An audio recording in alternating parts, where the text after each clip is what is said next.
Hey, Shalom, Shalom, everyone. My name is Zachariah Yehouda, and I'm coming back with another lesson, prophesying the downfall of Babylon, aka America, home of all the gross abomination.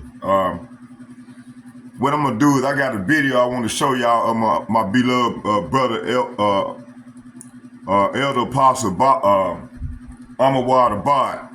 I've been following this brother here for about 10 years now. And he was one of the brothers that inspired me to go out and start teaching. You know, it took me 5 years. You know, I started 5 years, but I'm not telling y'all to wait no fucking 5 years. We ain't got no 5 years. Man, the Lord want the people who he gonna deliver out of here on that front line, getting out there to make their body a living sacrifice. I don't know what to tell y'all no more, man. You know, I got a lot of y'all on my page, and a lot of y'all been on my page for over a year. And I done sent y'all tons of videos. Y'all think this is a joke. Y'all think y'all taking this thing, taking the Lord grace period for granted. Man, you got to get out there and make your body a living sacrifice if your ass want to get up out of here. Be delivered when the Lord bring these scourges, which is finna come real soon. So, fair use under the copyright statute of 1976. Fair use. I'm not getting paid. Strictly for educational purposes.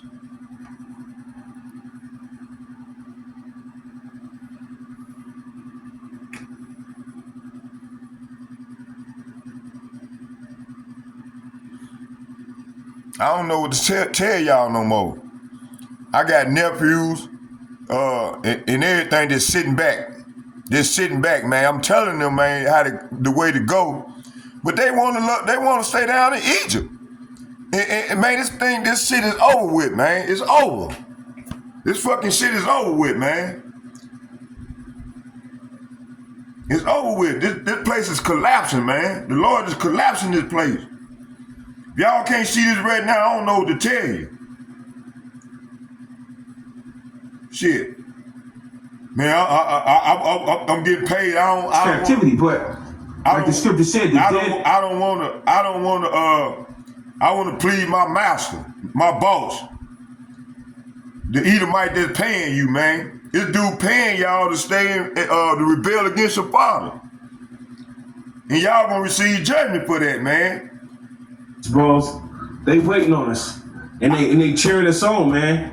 They cheering us on and they you know, and Lord willing we can keep the I shouldn't have to beg nobody to come out and prophesy, make their body living sacrifice. Signature marks.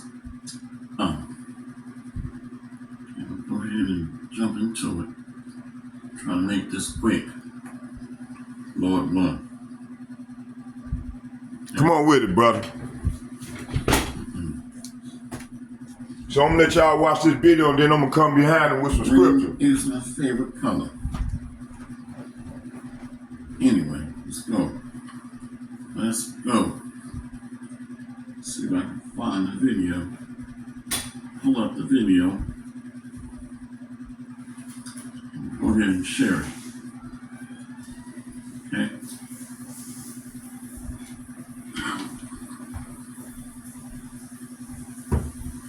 All right. Let's go.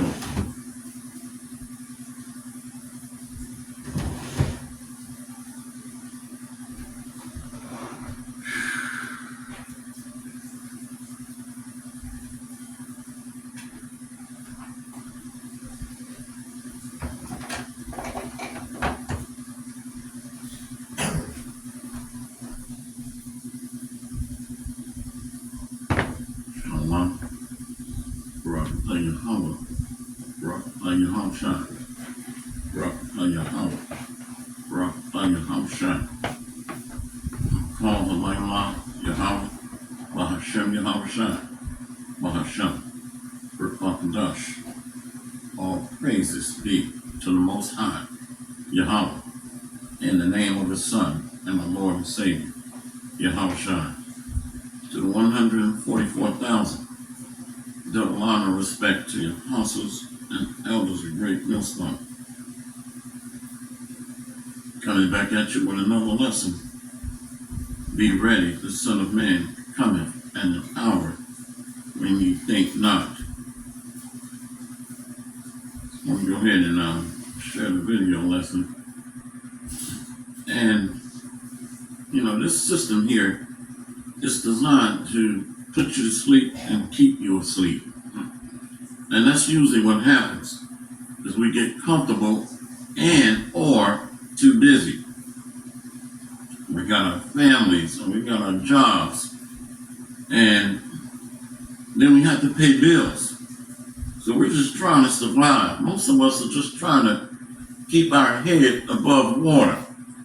And sometimes it just gets tedious and we just feel like we're drowning in debt, family drama, job drama, health. Our health is going down. We're dealing with panic attacks and anxiety. We're dealing with, you might have a woman that's not living with us, but she has our kids. So if it's not one thing, it's another. The Bible is clear when it says, arise and depart, for this is not your rest. So when you look at that chapter and verse, it's talking about Babylon the Great. Babylon, the daughter of Babylon, which was used as a jailhouse. So we're looking forward to a jailhouse break out of Basra. When you go into that word Basra, it breaks down into an enclosure. An enclosure. So we're in that prison. We're in the last ruling empire of the Edomites.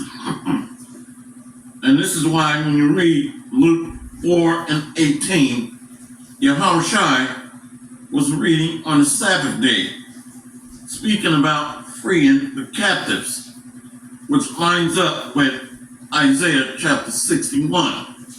The Israelites are the captive in this kingdom, are the captives in Rome, ancient Rome, and fast forward to today. So the scriptures apply to none other than the people of the dispersed, the diaspora, the Israelites. So there's a few scriptures that I want to jump into and try not to make this long at all. Hey, Shalom, beloved. Go ahead and make you a moderator. Okay. So I want to start off in the book of Luke. I very seldom go to the book of Luke. Why? I don't know. But I usually go to Matthew. But nevertheless, we can get the same edification. Different disciples' accounts, different eyewitnesses, but the same story is being told. Let's go to Luke 12, book of Luke, chapter 12. Let's go to verse 27. Luke 12 and 27. Consider the lilies, how they drew. Luke 12 and 27. Consider the lilies, how they grow. They toil not, they spin not. And yet I say unto you, that Solomon in all his glory was not arrayed like one of these. So the Lord is going to build and do better than what he done or did with us before. The Lord is going to build and create a garden of paradise. He's going to exceed what he's done in the old days. So we're going to get 100-fold. So nothing is going to be able to compare to the kingdom that he's setting up now. Let's read that again. Luke 12, verse 27. Consider the lilies, how they grow. They toil not, they spin not. And yet I say unto you that Solomon in all his glory was not arrayed like one of these. If then God so clothe the grass, which is today in the field, and tomorrow is cast into the oven, how much more will he clothe you, O ye of little faith? So everything here that we see in this beautiful array, we like to exalt it. We like to put it on a pedestal. Men, the glamour and the glory of this kingdom. Remember, ancient Babylon looked glorious with its hanging gardens, but it came down. Okay, it fell. So the kingdom to come is going to be clothed with eternal life and righteousness. The elect. So the elect is likened unto a garden, lilies, the wheat, the fruit of the field. If then God so clothe the grass, which is today in the field, and tomorrow is cast into the oven, how much more will he clothe you, O ye of little faith? So you gotta remember, hey, a woman looking good, the husband gets credit for that. So the Most High is our husband. So he's gonna make sure that the comely and delicate woman, his bride, is decked out with glamour, ornaments, gold, silver, which analogous to immortality, decked out to perfection. We are an extension of our Father, or another metaphor, our husband. So what are we worried about? We are in a reflection of him. So he has to follow through or deliver on his word. That he's going to restore Zion and deliver the captive daughter of Zion, elect. And seek not ye what ye shall eat, or what ye shall drink, neither be ye of a doubtful mind. The lilies are not begging, the birds in the skies are not begging. So those that don't even compare to his elect are being well nourished, well fed, taken care of. So it's really asinine to have doubt, not understanding that the Lord is going to dress his faithful up with eternal life. That he's going to deck out those that are a representation and an extension of himself. So it's really senseless to worry or doubt. So he's chastening the unbelievers here, the unfaithful, the leaven of the Pharisees, the leaven, the spirit of unbelief. Let's read that again. Luke 12. Let's go back to verse 28. If then God so clothe the grass, which today in the field, if then God so clothe the grass, which is today in the field, and tomorrow is cast into the oven, how much more will he clothe you, O ye of little faith? So he's going to do better than before. He's going to outdo himself. Why? Because he said so.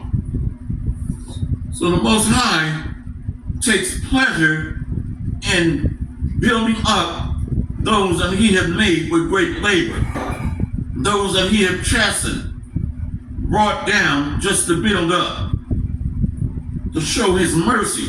Remember Romans 9, the vessels of mercy created for his glory, his elect.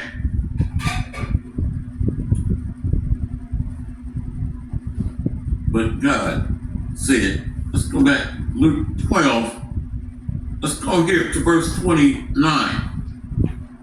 And seek not ye what ye shall eat, or what ye shall drink, neither be ye of a doubtful mind. For all these things do the nations of the world seek after, and your Father knoweth that ye have need of these things. So remember, the basic necessities are going to be used as carrots to cause us to be microchipped, to cause us to want to be microchipped. But the elect are not going to bite off on those snares and traps, the enticement. Remember, we're not going to be able to buy or sell. So this is the ultimate test that's going to come upon all the world. Walking by faith, not by sight. Not worried about where our next meal is going to come from. Okay? So the Lord is setting up this scenario, a test bed for talents of faith.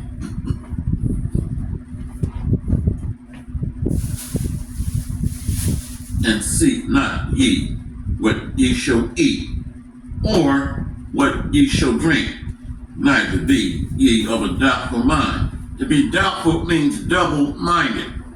Doubt, double-minded. For all these things do the nations of the world seek after, and your Father knoweth that ye have need of these things. So how can our Creator not know our wants, our needs, our desires? Is it not written, I will give thee the desire of thine heart? I think that's in Psalms.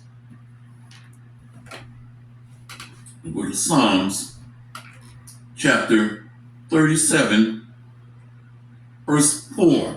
Psalms 37, verse 4. Delight thyself in the Lord, delight thyself also in the Lord, and he shall give thee the desires of thine heart. See, which is our mind. So the Lord has us. How can the Creator, the designer, not know what we need to function? You don't think a mechanic, auto mechanic, know that a vehicle needs oil. You don't think an auto mechanic know that a vehicle needs maintenance, that a vehicle needs antifreeze, tune-ups, checkups, tire rotation. See?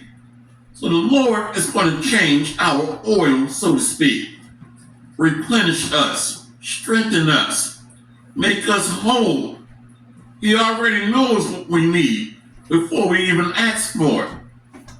So it doesn't make sense to bow down to take this man's digital device, microchip. Brother Azayah Allah, Idaho. 2 Corinthians 4, verse 17. For our light affliction, which is but for a moment, working for us a far more exceeding and eternal weight of glory. So here it is, we're chasing crumbs, carrot sticks, celery sticks, peanuts. But the Lord is giving us the world, literally giving us the world.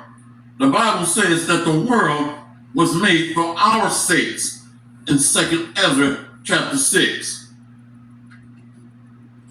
And we're relegated down mentally to a circus mouse, trying to chase after a piece of cheese that done fell on the ground, eating from our oppressors' tables, the crumbs like dogs on the ground. The Lord is giving us the world. And not only that, but a fresh world, a refreshed world and earth, where everything is going to be made brand new. Remember, up and coming priests, up and coming kings are going to get the finest cuisine, are going to get the best of everything. The earth, wives, everything is promised to the Lord's flock. 2 Corinthians 4:17. For our light affliction, which is but for a moment, working for us a far more exceeding and eternal weight of glory, while we look not at the things which are seen, but at the things which are not seen. For the things which are seen are temporal, but the things which are not seen are eternal. See? And this is having a keen eyesight, having a circumcised eye to be able to see beyond the horizon, this realm. Remember, the Bible says, in my Father's house are many mansions. If it was not so, I would have told thee. Directly from the words of Yahushua, being able to travel distant galaxies with families there and build families there. And this earth is not going to be able to hold the Israelites that are going to be reproducing on earth and expanding our seed. We're going to sprout upwards and outwards throughout the universe.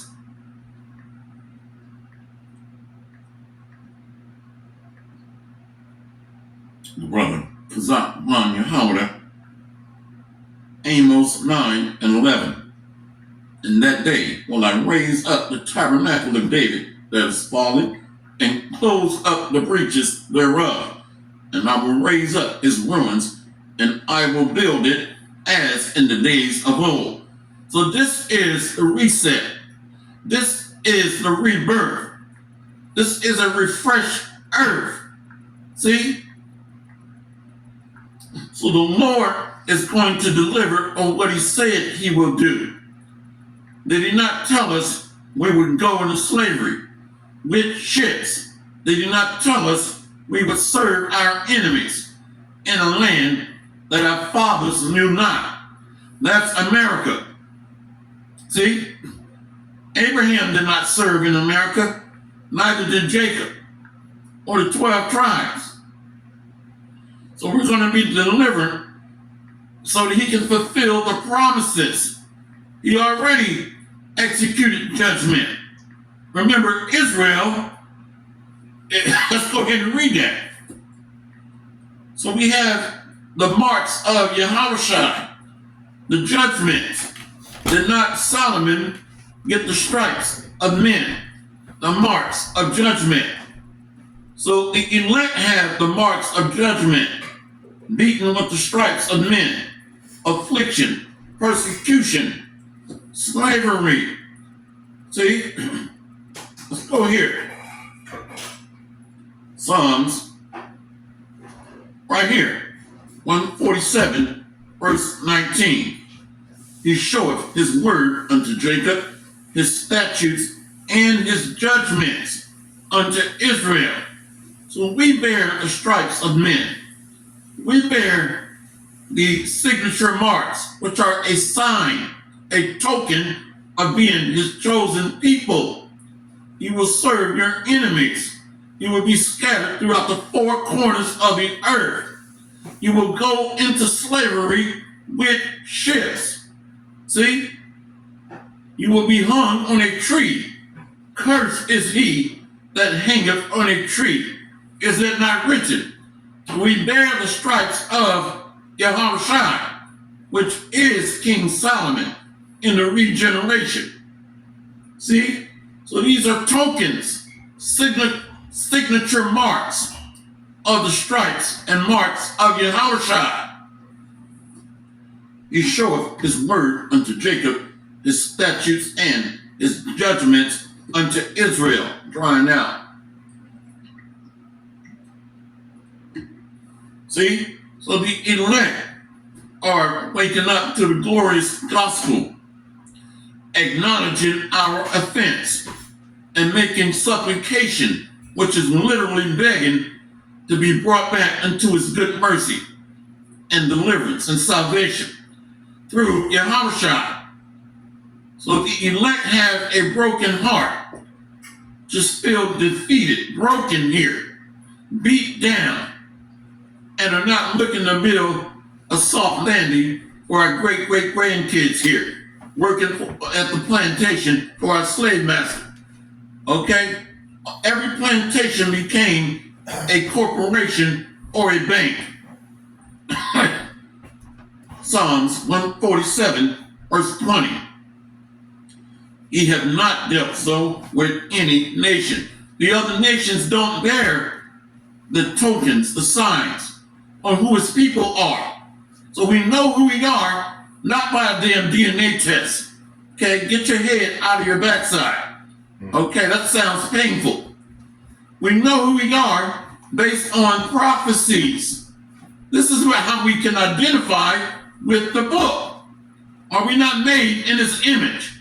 Is not Yahushua made in his image? Is not Yahushua the word made flesh?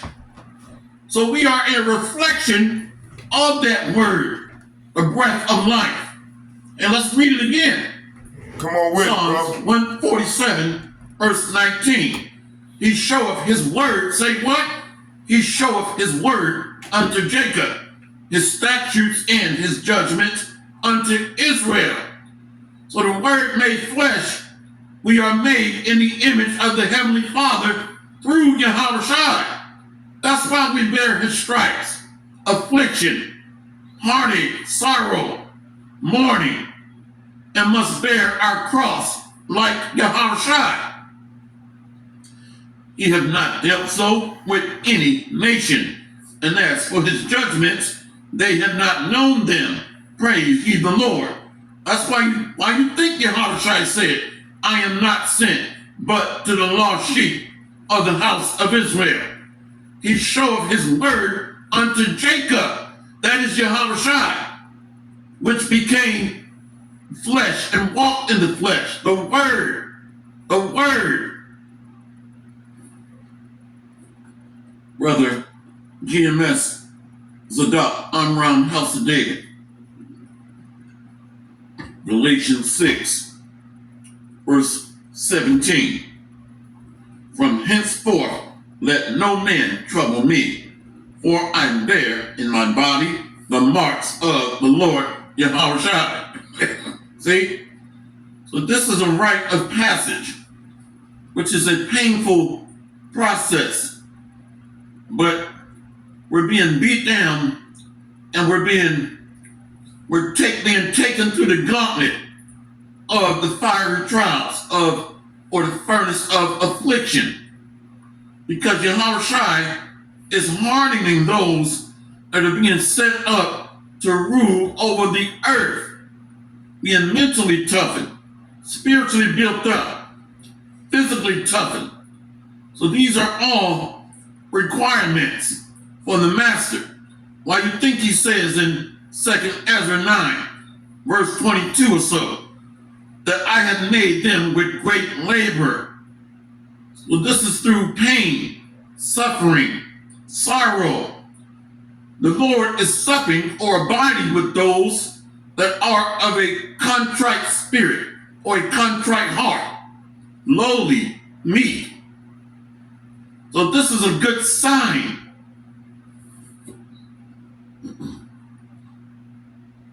Yep.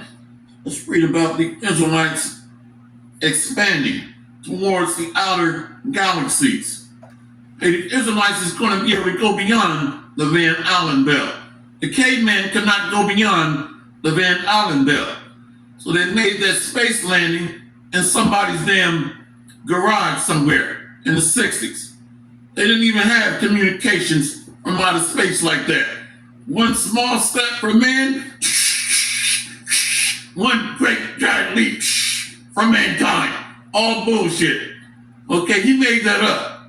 But the Israelites are going to be able to literally travel beyond the galaxies. the Milky Way, beyond the Van Allen belt, and not need spacesuits. Our body's going to take on a fashion like Yahushua. Our mind is going to take on omniscience, all-knowing. We're going to be able to be anywhere within seconds throughout the galaxy, like the angels travel, knowing the portals, understanding how to read the stars, having all knowledge of the world that was made for our sakes, Brother Isaiah Allah, Idaho. Isaiah 4:2.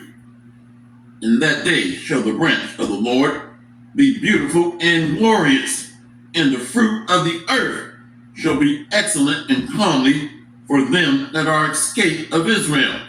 So these are the Israelites, the olive branches, the olive tree, the fruits of the Lord that he made with great labor. So we're going to be reproducing. And a lot of the Israelite men have been held back from our full potential and capability. Okay, we're going to be busy like jackrabbits. Okay, beaten out back. So if you don't like it, there's the door. Okay, we've been held back for far too long. One box of stale crackers. That's what we've been given and told to sit down and shut up in color with a damn cone hat on our head, being deprived. One dry, old, stale box of damn crackers. But the elect men are getting ready to expand, okay, and have fruits here in America and distant galaxies. Families built up, okay, the branch of the Lord. Let's go back. Isaiah 4:2. In that day shall the branch of the Lord be beautiful and glorious, and the fruit of the earth shall be excellent and comely for them that are escaped of Israel. See, but the families start on this side. When you read that, okay, we don't have Isaiah 4:1 in there. But the brother was just trying to make a point about these mansions that are going to be built up. So the families are going to start building on this side. Many elect women are going to be joined unto a man of the Lord on this side. See? So there's a multitude of men, women, and children following the elect into the kingdom, going through the wilderness and great tribulation. See? And it shall come to pass that he that is left in Zion and he that remaineth in Jerusalem shall be called holy, even every one that is written among the living in Jerusalem, when the Lord shall have washed away all the filth of the daughters of Zion. See? So the remnant is being delivered here. So we're washed by the Spirit of Yahweh, by Hashem Yahushua. But it starts by taking heed to the word, being immersed or baptized under the doctrine. Isaiah 4:3. And it shall come to pass that he that is left in Zion and he that remaineth in Jerusalem shall be called holy, even every one that is written among the living in Jerusalem. So we're people first. When the Lord shall have washed away the filth of the daughters of Zion, and shall have purged the blood of Jerusalem from the midst thereof, by the spirit of judgment and by the spirit of burning. So we got to go through the fiery trial of adversity, the furnace of affliction, just like Yahushua. To hell if I can be like Mike. Remember that commercial? If I can be like Mike, here it is, this man is sold out to the Illuminati. Little did we know. And Mike goes back to Maidaka Allah, who is like the Most High. Okay? Like Michael, the Archangel. See? Really, if I can be like Yahushua, not like Mike that's sold out to the Illuminati. And last I heard, he owns a prison system. He owns a damn prison system or prison. See? But I have to research that to confirm. But nevertheless, we're trying to be like the glory of Yahushua, to share in his glory, in his majesty, in his eternal power. 1 Peter, Brother Zadok, 1 Peter 1:7, that the trial of your faith, being much more precious than of gold that perisheth, though it be tried with fire, might be found unto praise and honor and glory at the appearing of Yahushua HaMashiach. See? So gold in its raw form looks like dung. It looks like cow dung. But when it's purged and purified, brought through the furnace of adversity, then you can see the rare metals within. Then it's made valuable once it's been tested, once it's been refined. Gold in its original state looks like a clump of shit, okay, just to be straightforward in layman's terms. See, like dung. That's what we were in the world, dead to the knowledge of the light of the glorious gospel of Yahushua. So we're being taken from the earthly vessels, or the dead of the earth, and being made glorious of fashion like unto Yahushua's body, and taken on his conscience, his mind, all that wisdom that he has. And that's a part of the glory, the sharing. Part of that glory is wisdom. We cannot be priests underneath his cabinet or his authority and counsel without sharing in that wisdom that he has. This is beautiful. Yep. And let's go back to Luke 12. Luke 12. The book of Luke, chapter 12. Let's go to verse 30. Let's go back to 29. And seek not ye what ye shall eat, or what ye shall drink, neither be ye of a doubtful mind. So here it is, the Lord has already predetermined an elect that's going to be delivered, a remnant. So to worry about something that the Lord promised on, it's absolutely ridiculous. He just said, I will save a remnant. That the elect, a remnant, is going to be fruitful and multiply and occupy galaxies, mansions. That's why Yahushua said, if it was not so, I would have told you. So how is it he going to promise us deliverance, mansions, and fail on the promise or not deliver? If it does not fit, it's not legit. So we have hope in this ministry, in this gospel. That's why he said that in Luke 4:18. He's preaching deliverance to the captives, the Israelites that were sold into slavery. So we have hope at life. For all these things do the nations of the world seek after, and your Father knoweth that ye have need of these things. But rather seek ye the kingdom of God, and all these things shall be added unto you. So this is just the dressing on the cake, the icing on the cake, the toppings. See? So there's already a promise. There's already thrones, set thrones, just waiting to be occupied. No seat is going to be left empty. So these are lots. There's not going to be an empty seat on the Lord's council, on the thrones of David. See? There's a set measure that the Lord has already predetermined. So it's rigged. The devil rigs the system. These political leaders they're selected, pre-selected, not elected. They look at us as morons and buffoons, or goyim, cattle. They don't trust us to elect a national leader? Are you crazy? Check the comment board. So the Lord has mastered a system of pre-selection. Elect goes back to elect us. Cream of the crop. Nobles. Royalty. Brother Basic Wisdom. Shalom. Yahweh Shem Yahweh Barakatah. Hashem Kakadash. 2 Corinthians 4:17. The Spirit wants us to bring that out again. The Spirit wants us to read it again. For our light affliction, which is but for a moment, working for us a far more exceeding and eternal weight of glory.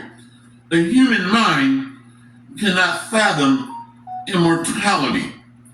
We can't even count $1 trillion in our human mind. We're limited in these bodies. And that's why part of the contract is to be changed. The average human, and the same brother put it on the comment board when I asked for it before, the water, beloved. The average human can only use about 10% of our mind. You realize how weak we are in this flesh. But yet IUIC, the laws, the statutes, the commandments, we cannot keep the laws, statutes, and commandments in this flesh. Imagine trying to rule over a people only being able to utilize about 10% of our brain. That's a worm. That's on the level of a beast. So we need the Spirit of the Almighty to rest with us. Hey, that's Sirach 24.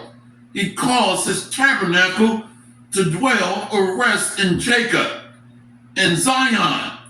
So we need to be upgraded. We need to receive that spiritual upgrade. If not, we're earthen vessels that are made to be destroyed. Let's read that again. 2 Corinthians 4:17. For our light affliction, which is but for a moment, working for us a far more exceeding and eternal weight of glory. Eternal weight of glory. So we cannot even fathom, or we can't really analyze eternity in our mind. So we're going to be changed to fully appreciate that glory and understand it. Amos 9:9, Brother GMS Yawasap, hopeful elect. Amos 9:9, for lo, I will command and I will sit the house of Israel among all nations, like as corn is sitteth in a sieve, yet shall not the least grain fall upon the earth. This is telling you right here. The brother was he's on point. Laser focus in the spirit. It's the game is rigged. The Lord already knows how much wheat he's going to store in his barn. Is he not the planter, the husband? You're going to tell a farmer, hey, you're short about 10 pounds of grain. Not going to happen with our Heavenly Father, our husband, our planter. You don't think the farmer knows what his barn capacity is? Every year, he bundles up the wheat for the harvest, the end of the year. The harvest represents the end of the world. So our Heavenly Father knows what that said measure is. Let's read it again. Amos 9:9. Brother GMS Yawasap, hopeful elect, 777. For lo, I will command and I will sit the house of Israel among all nations, like as corn is sitting in a sieve, yet shall not the least grain fall upon the earth. The elect is going to be caught up. So the elect, the holy, the saints are being severed from amongst the masses, the world. The 2/3 Israelites are going to be left to die.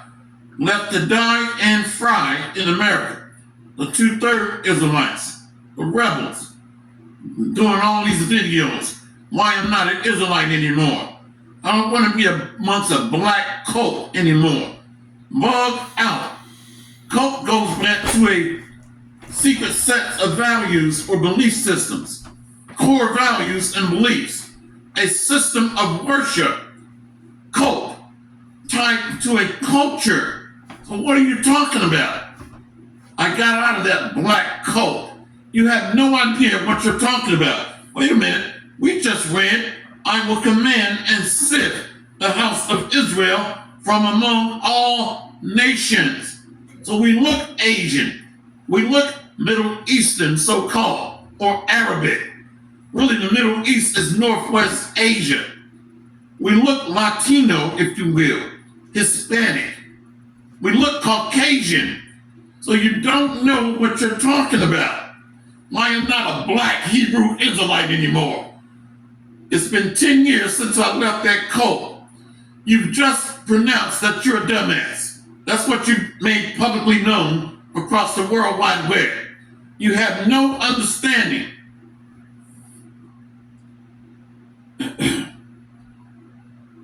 Yep. Hey, this is heavy right here, because we're entering into those times of Jeremiah 30. Brother Lion of Judah. Jeremiah 23 and 5. Behold, the days come, saith the Lord, that I will raise unto David a righteous branch. So we're entering into those times. Hey, the branch of the Lord is going to be able to expand the planting or the branch of the Lord. That is because of Yahushua, which is the branch. And this is what secures our survival. Unto us a child is born. Hey, a family, when they don't have any sons born, their name discontinues. Their bloodline discontinues. So to get a son secures our inheritance. Is it not written we are joint heirs with Yahushua? So unto us a child is born, a son, which secures our survival. The branch, okay, the root and stem of Jesse.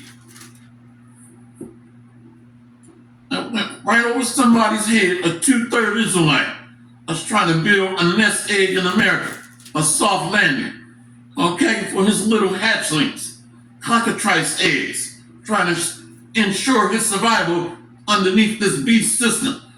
Me and my wife and our kids are microchipped. It's not that bad. We got jobs. That's why the Lord got to kill 2/3 of you Israelites in America here. The American nightmare, not the American dream. Bug out. Let's go back to that. Brother Lion from Judah, Jeremiah 23 and 6. Go back to 5. Behold, the days come, saith the Lord, that I will raise unto David a righteous branch, and a king shall reign and prosper, and shall execute judgment and justice in the earth. So he's been raised up unto the house of David. See? In his days, Judah shall be saved, and Israel shall dwell. Jeremiah 23 and 6. In his days, Judah shall be saved, and Israel shall dwell safely, and this is his name, whereby he shall be called the Lord our righteousness. That's Yahushua, the King of righteousness, or Malak Tazadah. See? So because of that vine, that's our lifeline, the vine of the Lord, the branch of his planting is our lifeline to eternal life. And remember the root and offspring of David, the root and stem. Well, he is the root and offspring of David, Salakia. Okay? David is the stem of Jesse. Yahushua is the stem out of the stem of David. Okay? Let's go back to that. So Yahushua is the root and offspring of David, because he was on the earth as Adam, okay? And then he came out of David as Solomon, which is Yahushua. So he is the seed of David. Let's go here to Luke 12. Luke 12, verse 32. Fear not, little flock, for it is your Father's good pleasure to give you the kingdom. Who is he speaking to here? Who is the flock? Who are the inheritors? If somebody can post the scriptures, please. And we'll get ready to close out. Drying up like the damn Sahara Desert. Who is his voice to? His voice is to the sons. Let's go ahead and get here real quick. Fear not, little flock. Let's go to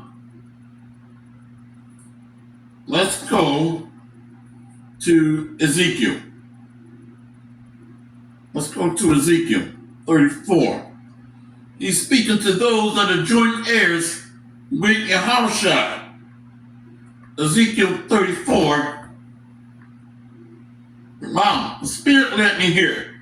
Let's go to verse 28. And they shall no more be a prey for the heathen, and they shall no more be a prey to the heathen, neither shall the beasts of the land devour them, but they shall dwell safely, and none shall make them afraid. Entering into the kingdom. A lot of brother for posting that because I butchered it. Okay, so I'll go ahead and read that. Entering into the kingdom of eternal rest. Ezekiel 34 and 29. And I will raise up for them a plant of renown. This should be capitalized. So they make a mistake by not capitalizing that, because that is representing a power, Yahushua. Ezekiel 34 and 29. And I will raise up for them a plant of renown, and they shall no more be consumed with hunger in the land, neither bear the shame of the heathen anymore. So these beasts of the field, or the fowls of the air, these other nations, are going to be subdued underneath the house of David. Thus shall they know that I, the Lord their God, am with them, and that they, even the house of Israel, are my people, saith the Lord. And ye, my flock, the flock of my pasture, are men. Look up the word. And I am your God, saith the Lord. See, these are the men of the thrones of David, the nobles, the royals, the priests and kings, after the order of Melchizedek or Melchizedek. See, that's why Proverbs 8 says that my voice is to the sons of men. So my sheep hear my voice. So he's speaking to the shepherds of his flock, the leadership, which are the men. You got to remember Numbers 27, that a man will lead the congregation, going in and out before the congregation of Israel. These are the joint heirs with Yahushua. Brother Basic Wisdom. The word sword. Yeah, beautiful. Brother Basic Wisdom, Isaiah 11 and 10. And in that day there shall be a root of Jesse, which shall stand for an ensign of the people. To it shall the Gentiles see, and his rest shall be glorious. Yahushua. See? Yahushua. Remember, he came before. He is the Alpha and Omega. Not only did he come out of the stem of David, but he is the base of the family tree of David. Okay, in Jesse. Adam, the first created, and the first spirit. This is why when you read Isaiah chapter 9, he's also called a father A father just comes before. You see, the father of modern medicine, the father of the father of public education, the father of modern medicine. I'm gonna go an hour and a So half. Yahweh Shai is the first created. He is the Alpha, the first, and the Omega. Wow. And let's read that again. So he is our branch. He is our base of our family tree. Why do you think we have a family tree? Because it goes back to the seed of a man, which essentially is Adam. Wow, this is beautiful. I feel like a newborn baby every time I read the scriptures. Don't see me with a little white beard. Get it, Well, next time I do a live stream. Hey, I'm this just my man joking. right here, boy. I feel like a kid every time I read these scriptures. Hey, y'all, this or my- hear another brother teaching. Hey, this is It's my feel spark like a plug. kid in the candy store. This brother here. This is beautiful. Get it, brother. Let's go back and read that again. Come on with it. That Come on with just it, scratched man. the itch. Come on with it, man. I Of the just basic fired up, wisdom. boy, without hearing this brother. Isaiah 11 and 10. Come on, Colonel. Come on with it. And in Come on that with it, day brother. there shall be a root of Jesse, which shall stand for an ensign of the people. To it shall the Gentiles seek, and his rest shall be glorious. See, the branch of my planting shall be glorious. So that's Yahweh Shai pulling back the first fruits of his harvest. The first fruits, his elect of Israel. The harvest, the end of the world. So that's being done. Ultimately, the Heavenly Father, the husband, the planter, is using Yahweh Shai as a gatherer, a laborer, to gather his first fruits unto him. This is beautiful. See, we got one more, but we got just a must read. Come on, brother. Got room for about one more. Come on, brother. You good. Come on with it. Like the Sahara Desert. Come on with it, man. Come on with it, big bro. Yep. I'm with you. I'm Like behind the you. dew of thy youth. I'm coming right behind you. Ezekiel 34 and 30. Thus shall they know that I am. Ezekiel 34 and 30. Thus shall they know that I, the Lord, their God, am with them. And they, even the house of Israel, are my people, saith the Lord. Come on with it, Look brother. at children of Israel. Ban Yasharal, sons of Israel. So the inheritance, the house of David, the leadership, the priesthood, remember kingdom. So everything starts with the men. A kingdom is not led by shower queens, all right? It's led by men, priests, kings. If it wasn't, it would be called a queendom. Ezekiel 34 and 31. And ye, my flock, the flock of my pasture, are men. And I am your God, saith the Lord power. Beautiful. So the Lord is reestablishing his reign, his throne, and dominion on earth. And that's going to be done through his son, Yahweh Shai. He promised Yahweh Shai, while he was King Solomon, that he would occupy the throne of David, that he would be raised up as the eternal king on the throne. And the house of David is going to rule over the nations forever. All nations are going to go back to their lot as servants and handmaids. The Bible says in Jeremiah chapter 30, somewhere around verse 16, therefore all day that devour thee shall be devoured, and every one of them shall go into captivity. So the beasts of the field shall no longer or no more devour the children of Israel. Okay? Hopefully this lesson has been edifying. The water, the posting of precepts, helping to edify the body and feed the lambs of Yahweh Ba'ashem, Yahweh Shai. And we can all sense and feel that we are close. Matter of fact, We can feel it. It's, if you watch football, the quarterback, he knows when somebody is getting ready to hit him from behind or blindside. That's that spirit that the Most High gives us, the spirit of the Almighty. You can hear the drums rolling in your head where something is about to go down. When you make a right turn instead of a left turn down a dead end, no outlet street, what was it that made you go right? The Spirit of the Lord. So we can feel and sense the end of this caveman's beast system and the ushering in of a refreshed kingdom of righteousness, holiness, immortality, no more sickness, no more death, no more wars. Let's get this one. Luke 12, the book of Luke, chapter 12, verse 43.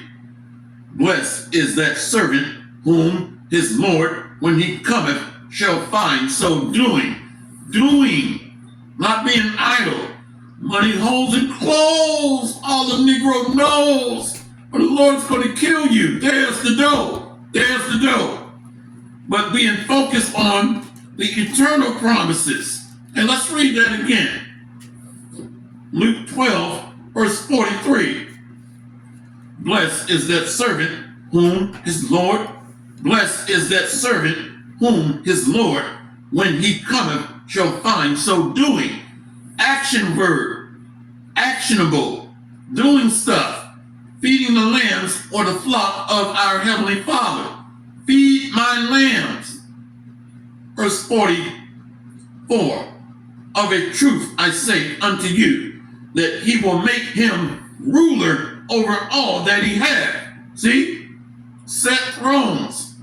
The men of the house of David, there's a throne, there's a seat that's already been pre-selected for each respective man to occupy under Yahushua.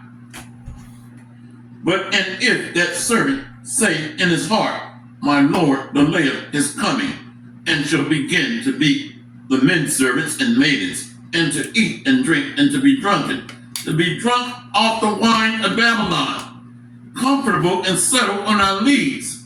And look what happened to ancient Babylon when the writing was on the wall. They were living it up, drinking and partying, reveling, too comfortable, and they lost their kingdom to the Medes.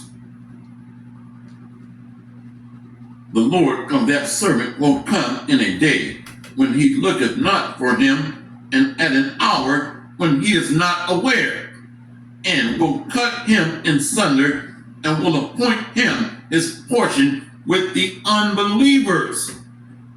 Reprobates. See, those that are settled on their leads, preaching false doctrine. See?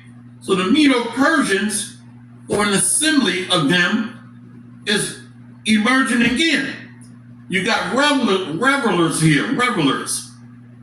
Okay, party goers, party boppers.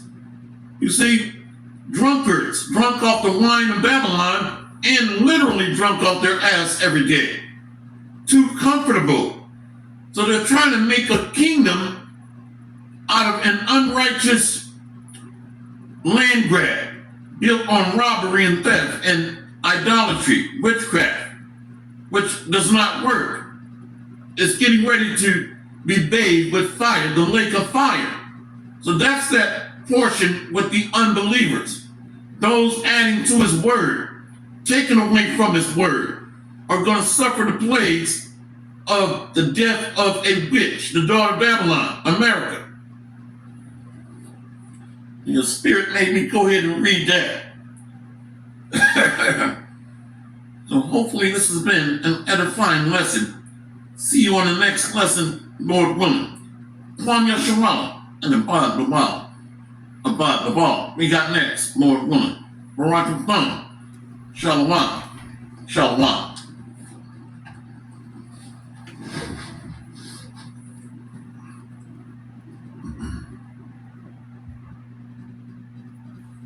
Okay, All right, so I'm back, y'all. Okay, I'm back. So yeah, I'm doing a lesson within a lesson. So I'm coming right behind my beloved brother. And see this man here, man. I've been with this dude for 10 years, man. And he was the brother that pushed me to go out and start prophesying. I was doing y'all the shit y'all was doing. Don't settle on your leaves. Don't wanna do the work.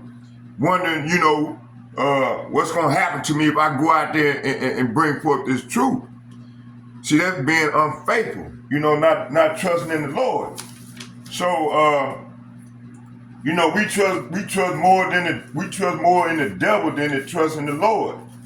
So, the Lord gonna come, he finna come with that sword.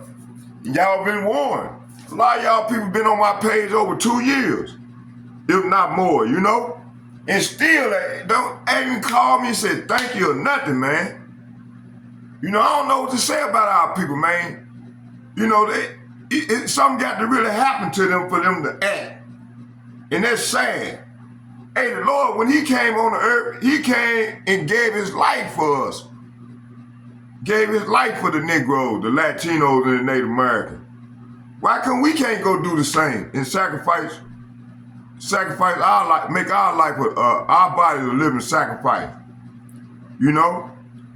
So I'm finna continue on with the work. So this man said, hey, I'm gonna create an illusion. It would be so large, so vast, it would escape their perception. So for over 600 plus years, this is what this devil had done. Okay? He said here, he went on and said, let me see here. I'm gonna start where I want to start at. We will create separate fronts to prevent them from seeing the connection between us. We will behave as if we are not connected to keep the illusion alive. Our goal will be accomplished one drop at a time, so as to never bring suspicion upon ourselves. This will prevent them from also seeing the connection between seeing the changes as they occur.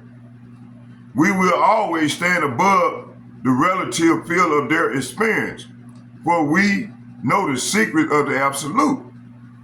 We will work together always and remain bound by blood and secrecy.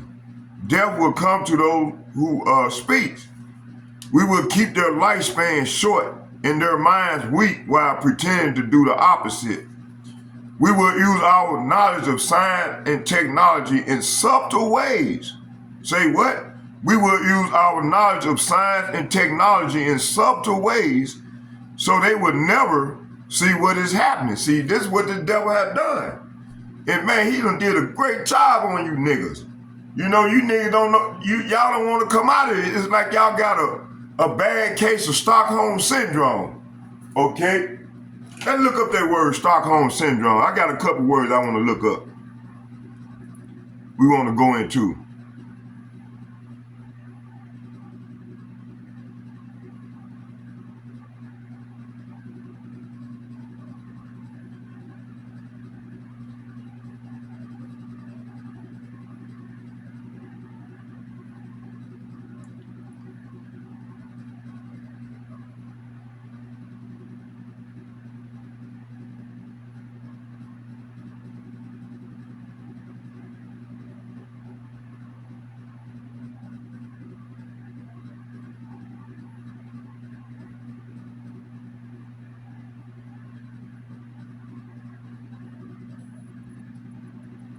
Okay, here you go.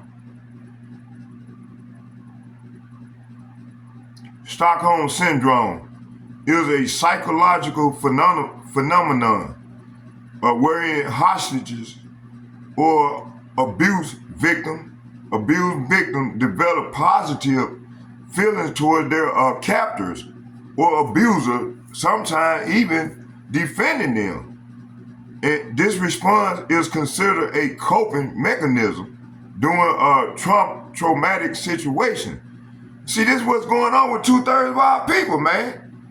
You people want to stay here and be slaves under this cave beast, this red dragon.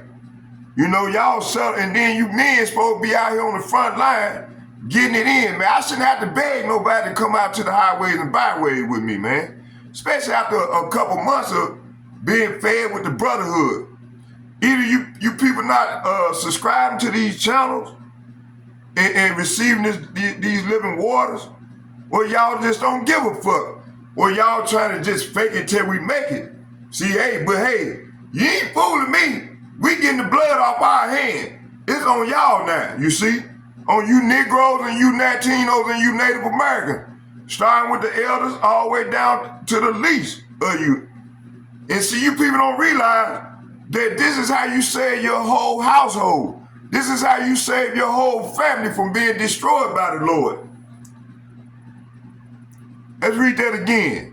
Stockholm Syndrome is a psychological phenomenon wherein hostages or abused victims develop positive feelings toward their captors or abusers, sometimes even defending them.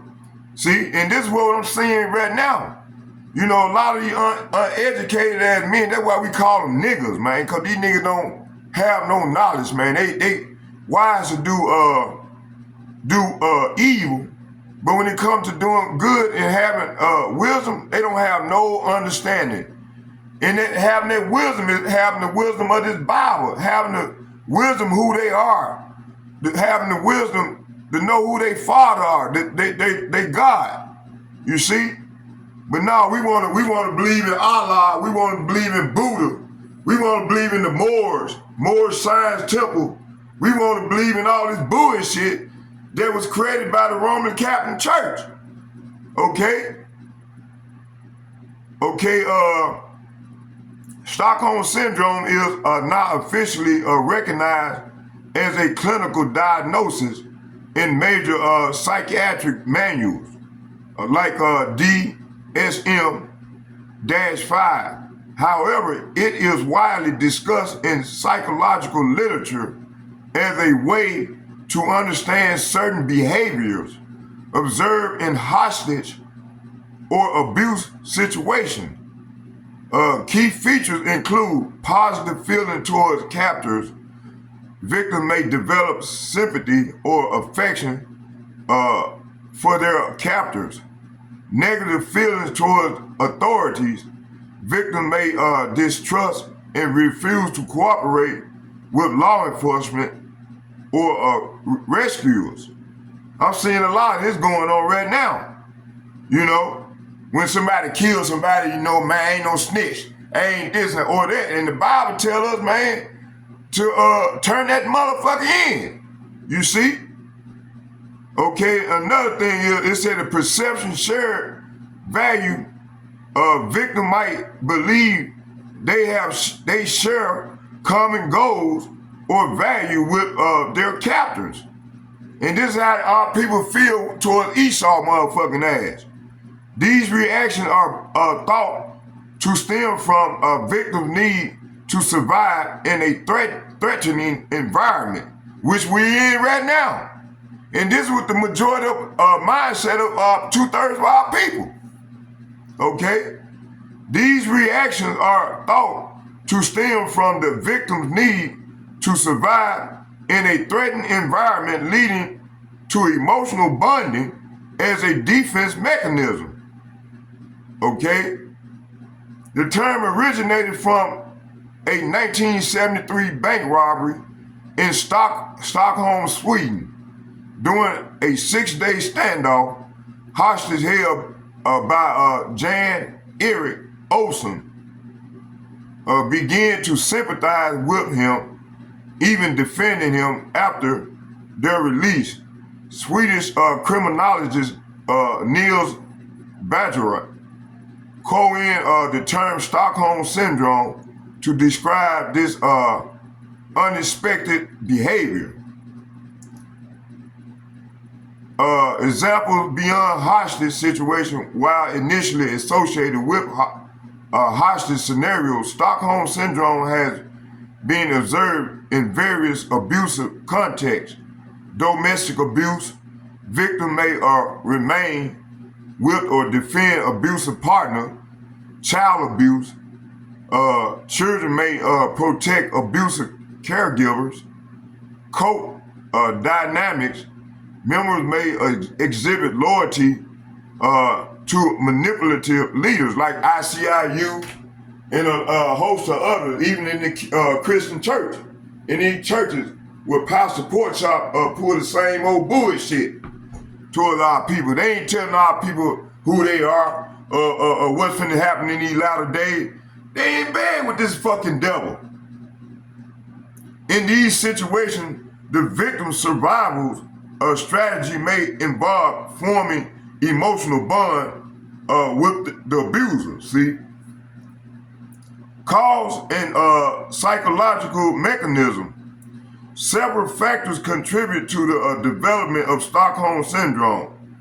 Perceived kindness, small acts of kindness by the captors can be magnified in a victim's perception.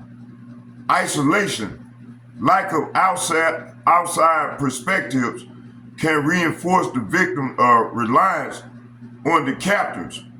Fear and trauma, intense stress can lead to emotional bonding as a survival tactic. Power imbalance. The captor's control over the victim's life can foster dependency. See, this is what Esau done did to our people, man. You see? It says here, these dynamics can result in victims misinterpreting the captor's action as benevolent.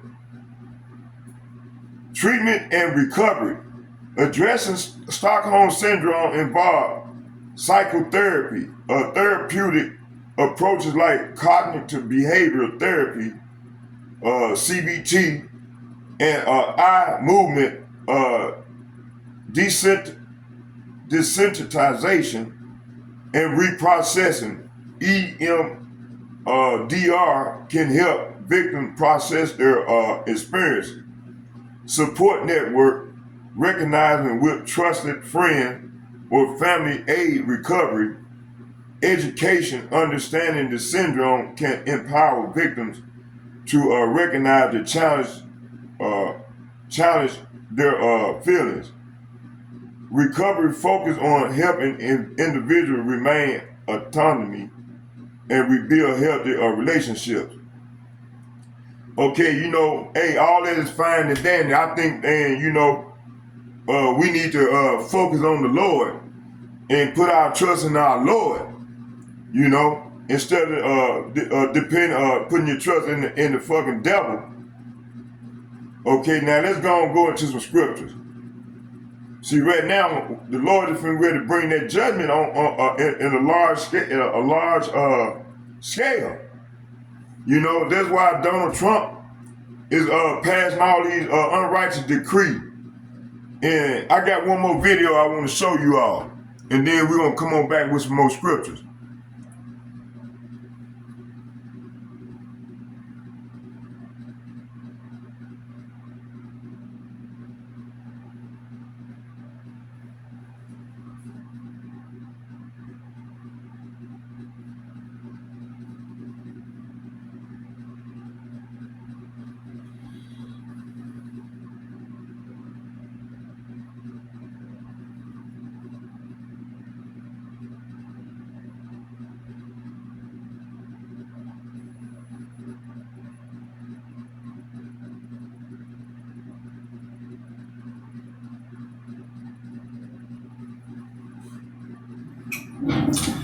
Shalom, call Halal Yahweh, Bahasham, Yahushai, Bahasham, Rekaha Kodash. Double honors unto the apostles, double honors unto the elder bishops. Salutations to all my fellow laborers doing this work and We're gonna watch 10 minutes, about 15 minutes of this, and then I'm gonna come on with the scripture. The would-be judges, the 144,000. I was doing this lesson earlier when I came out. The four corners of the earth. Yeah, it was just too light out. I want y'all to be able to see the video a little bit better. The heathen nation, the Israelite foreigners. And to the few Akwaf that are listening and learning, to you I say Shalom. This is your brother Malcolm from the branch of the Great Millstone, coming at you another lesson in truth. And I'm going to open with Job 13:4. And it reads, but ye are forgers of lies, you are all physicians of no value. All right, Esau Edom, the self-proclaimed white man, they are liars. They're murderers and they're thieves. From the White House to the police departments to the military. This is what they do. And then they try to justify their murdering and hold themselves not guilty. Let's get that.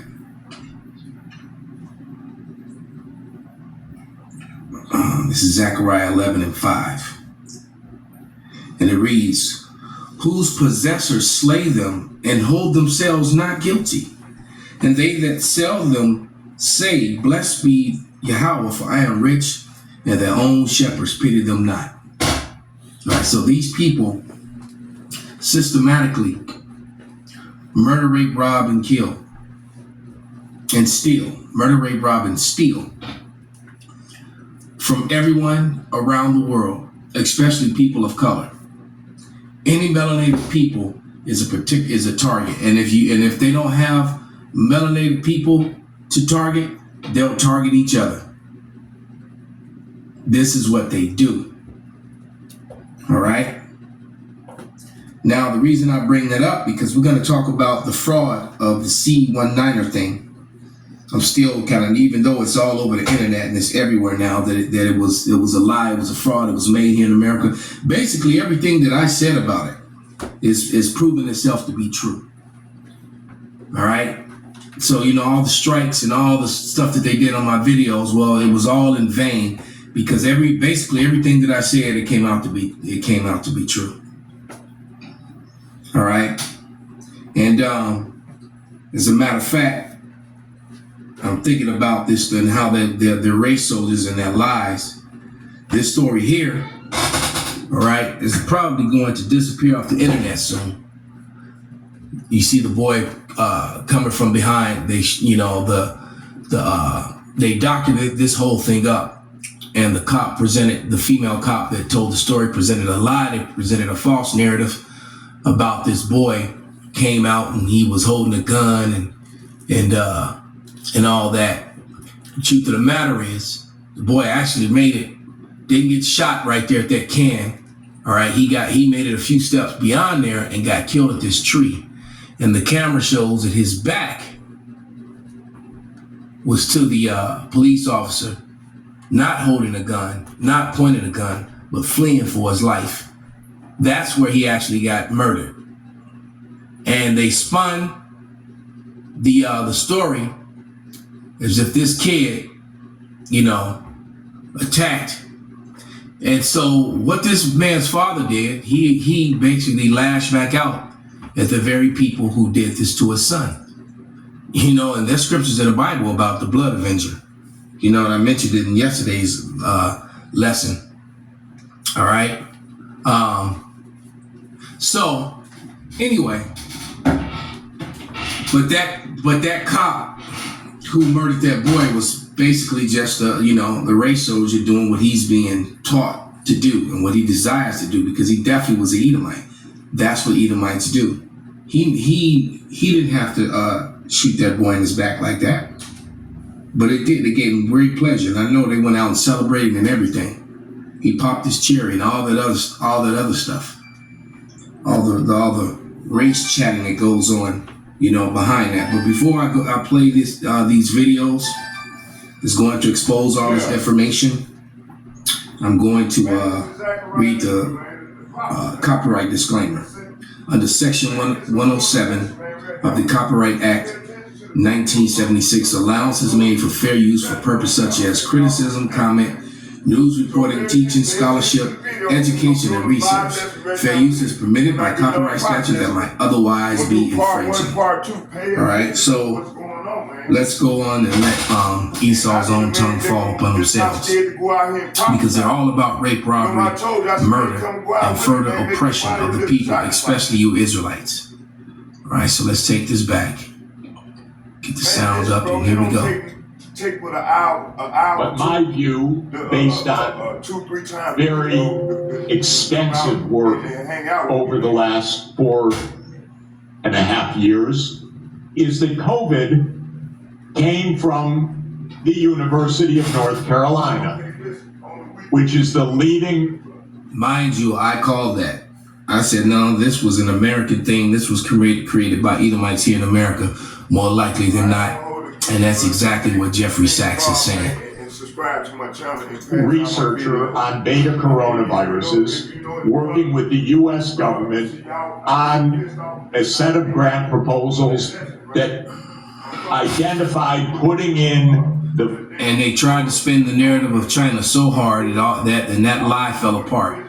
And then I also, just through life experience, being in this truth, Esau, Edom, the self-proclaimed white people. They're not white, they're red. They're the Edomites. And the first came out red all over. Like a hairy garment, not hairy. There's no garment that's hairy. It says like a hairy garment, right? When you study history, you learn that they used to take goat skin bags or sheepskin bags, and they would dye them red. Okay, and would make garments out of them, right? But Esau Edom he's a liar. And his blessing was the sword, and that's what he does. He brings death. The viral change that created SARS-CoV-2. It's a grim truth. It's ugly. It's been hidden from view. You know, we've been telling you that there wasn't a thing they didn't lie to you about COVID. They lied about masks. They lied about herd immunity, natural immunity. They lied about the vaccine stopping transmission. They lied about the vaccine stopping contraction. They tried to bury the vaccine trial data for 75 years. They got rid of the placebo group, which you're not supposed to do in science. They lied about where the virus came from. They lied about funding the virus. Well, guess what? Now Jeffrey Sachs is telling us that it wasn't actually invented in China. Jeffrey Sachs was, by the way, remember he was the head of the Lancet study group to study COVID and the virus, where it came from. So now he's saying this. I'll tell you a sad truth, also a little surprising. And I have to admit, what I'm about to tell you is only 99% sure. But my view, based on very extensive work over the last 4.5 years, is that COVID came from the University of North Carolina, which is the leading researcher on beta coronaviruses, working with the U.S. government on a set of grant proposals that identified putting in the viral change that created SARS-CoV-2. It's a grim truth. It's ugly. So basically, the gain of function. All right, if you're telling you that, you know, and they would say gain of function, that went right over most people's head, because the simple fact is, if I get sick naturally, my dog does not get sick as well. If my dog gets sick naturally, I do not get sick as well. You do not, viruses and humans don't jump to animals and vice versa unless it's been enhanced to do so with fraudulent science to do that. So that means that someone in a lab sat down and experimented until they created a protein that affected human flesh the same as it affected animal flesh. So basically, this whole C19er thing was a bioweapon. It's been hidden from view. The reason I mention it in this context is we don't have any global governance that is effective right now to control the manipulation of dangerous pathogens.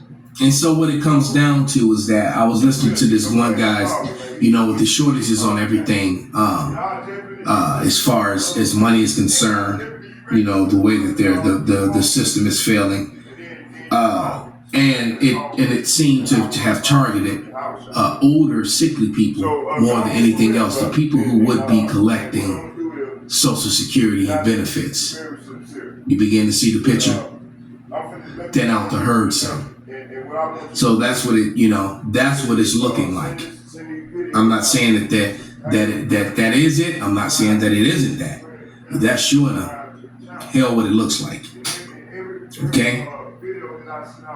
These people, matter of fact, this is Psalm 64. And then with Jeffrey Sachs, this Amalekite telling on themselves, this is, I'm going to read from Psalm 64 and well, the point is at 8, but I'm starting at verse 2. It says, hide me from the secret counsel of the wicked, from the insurrection of the workers of iniquity, the same way that they're militarizing the police, all right, for the upcoming chaos that they're manipulating. That the same way they manipulated this, the empty shelves, the lack of jobs, the longshoremen, the empty store shelves, the empty ports. They know that people are going to act up. And Trump coming on TV talking about, in the black community, they need more police. And if this is not, the police city that they're getting ready to put up in that they're opening up, which they went forward with in Atlanta, yeah. Who wet their tongue like a sword and bend the bows to shoot arrows, even bitter words. Yep. You're criminals. He's MS-13 on his hand. And like the guy that they just outright lied and the president was in on it. Okay? If you watch that, look, the guy that they denied his due process, the American citizen, and he had tattoos on his hand, and then someone printed a picture and manipulated the picture, the photo, just same way that they manipulated the imagery that they showed you that young boy popping out. When everything was clear and all of a sudden they got blurry. All the other cops' cameras were completely clear, but the blurry shots were the shots that blurry photos were the ones with the pursuing cop on the 18-year-old boy or young man who got shot down, but everyone else's cameras were clear as they were running. All right. Then it turns out that was completely a fabricated story. Okay. The boy didn't die, at the garbage cans. He died a few feet away from there as he came out from in between the trash bins and turned and headed, away from the police officers. He was shot down. I think I heard 5 or 6 shots. So the boy got hit on his backside quite a few times. And the image shows, you can see the fire coming from the muzzle of the cop, and you can see the boy's back turned to him, not pointing a weapon at him, being shot in his back. All right. So, did his father get vengeance for his son? I guess it's a matter of opinion. But the Bible's going to lean in the favor of the father, just saying. All right. That they may shoot in secret at the perfect. Suddenly they do shoot at him and fear not. They encourage themselves in the evil matter.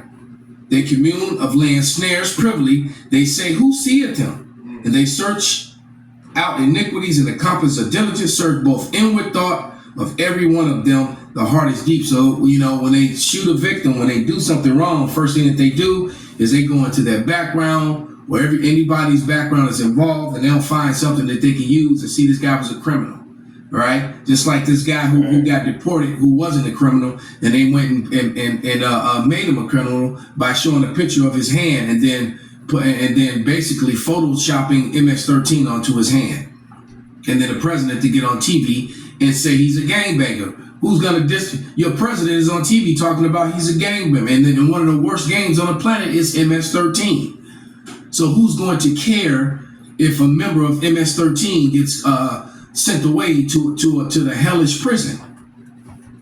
All fabrication, all lies. You can trust nothing that comes out of these people's mouths. Absolutely nothing. They have no one's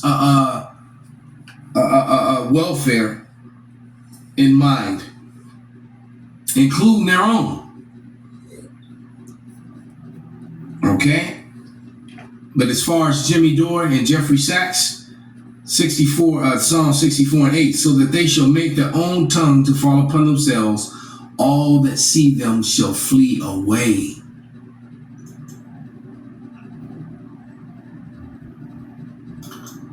Fight the people's will.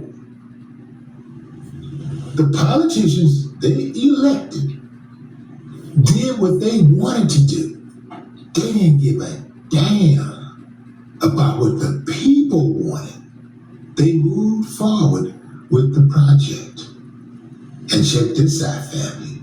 Now this is cold-blooded right here. They took 350 acres of forest land, tore it down. They tore it down so that they could Displacing the animals, doing damage to the wildlife. build this training facility on top of a former slave plantation and prison farm. Okay? Outright disrespectful. You know that there are graves there as well. These people have no respect for anyone else's humanity but their own. Some things are symbolic, fam, as well as real, right? As well as they are real. Something. Symbolism matters in America. 150%.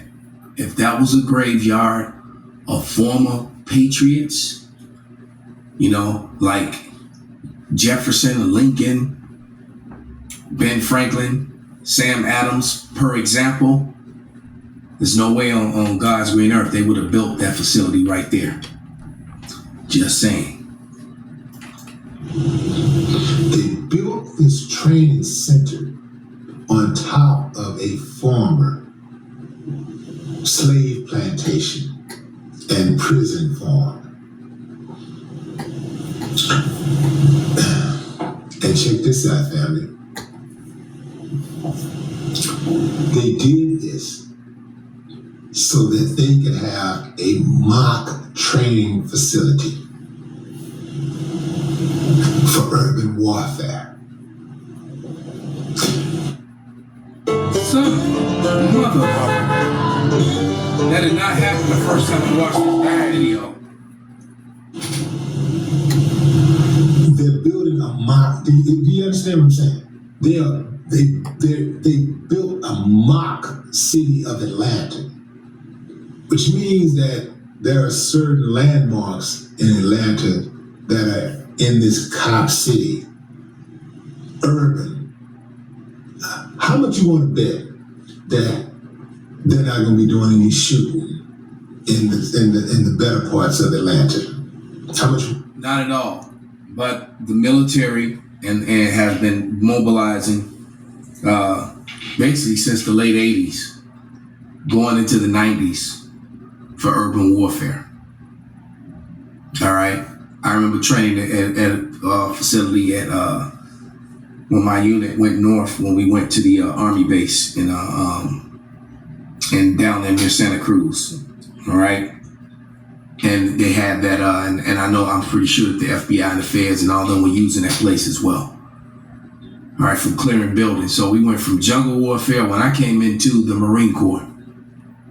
All right, coming out of high school, you know, as a young man, same age as the one that got shot down. All right, straight from high school, straight into the Marine Corps. I trained in jungle warfare. By the time 2 years in, I was training for anti-terrorism stuff, urban. So they've had decades now, quite a few decades of urban. And then what happened right after I got off active duty? The first Gulf War. All right, because I was actually, the only thing that kept me well was the Lord that did it. All right, because I was in the reserves. I actually was in the Army Reserve.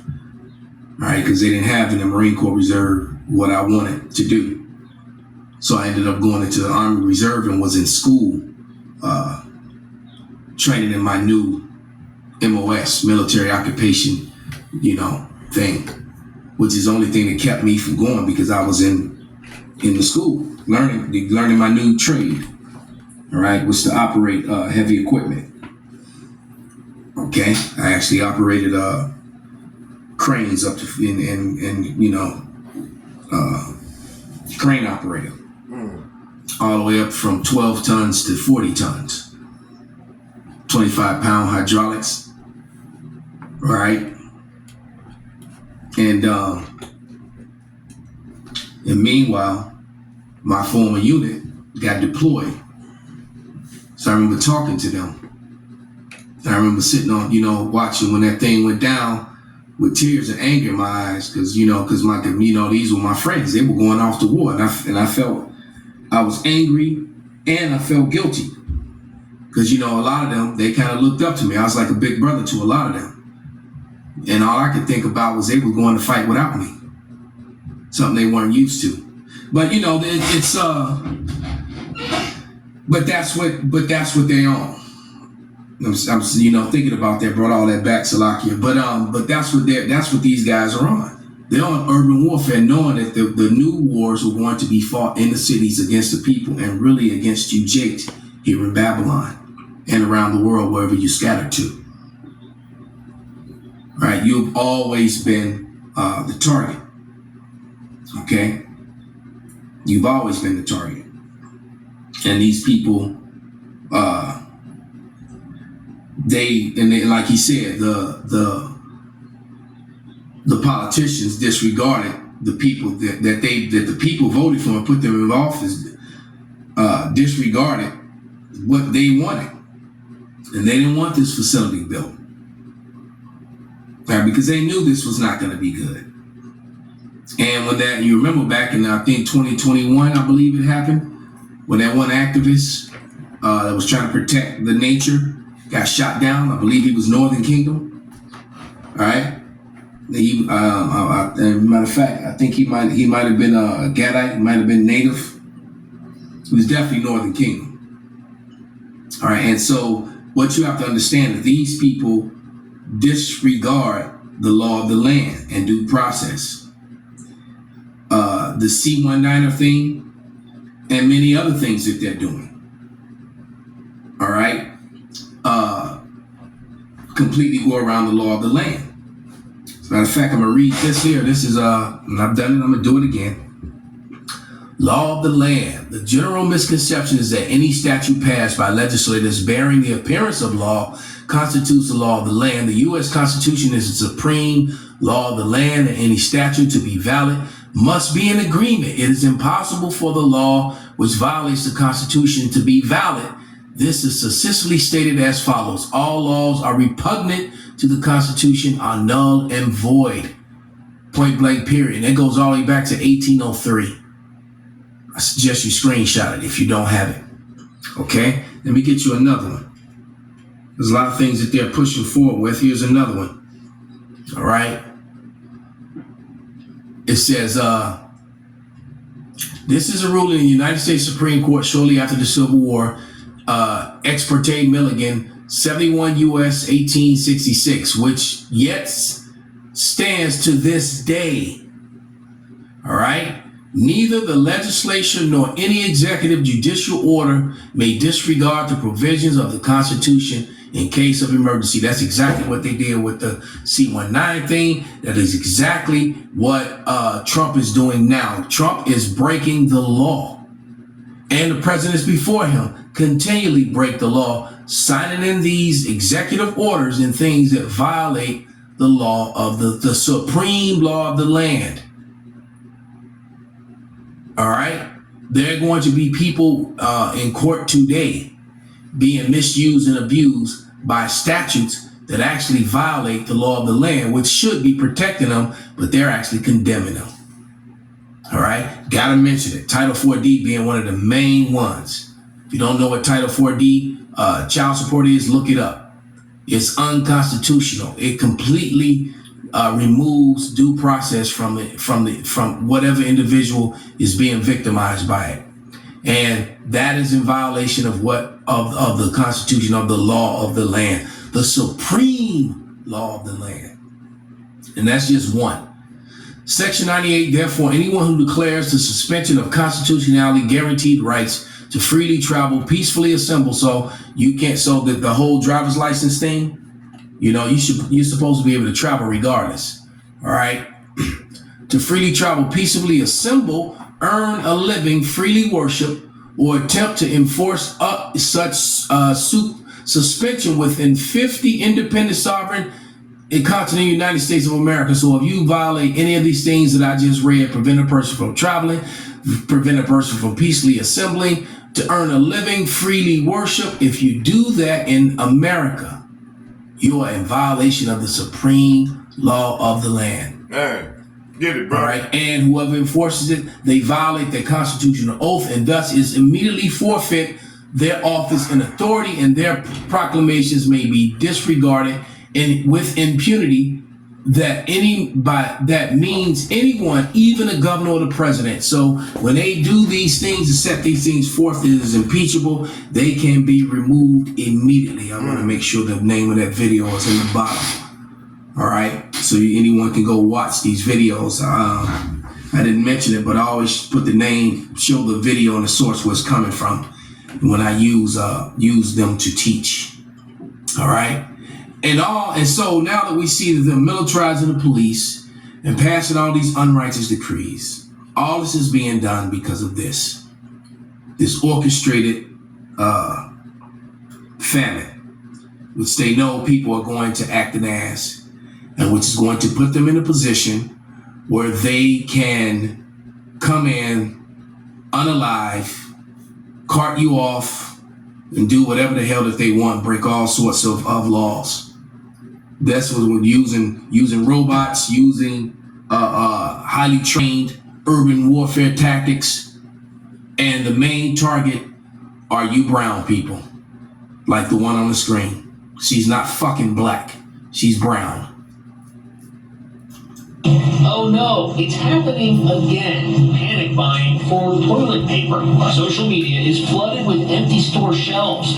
People are stocking up on essentials like bottled water, paper towels, and especially toilet paper. We sold out of toilet paper by 11:30. Now this is from I believe some of this footage is from the pandemic, but it's also happening again. The name of the video is empty shelves in grocery stores around the U.S. and empty ports. You got empty ports in America.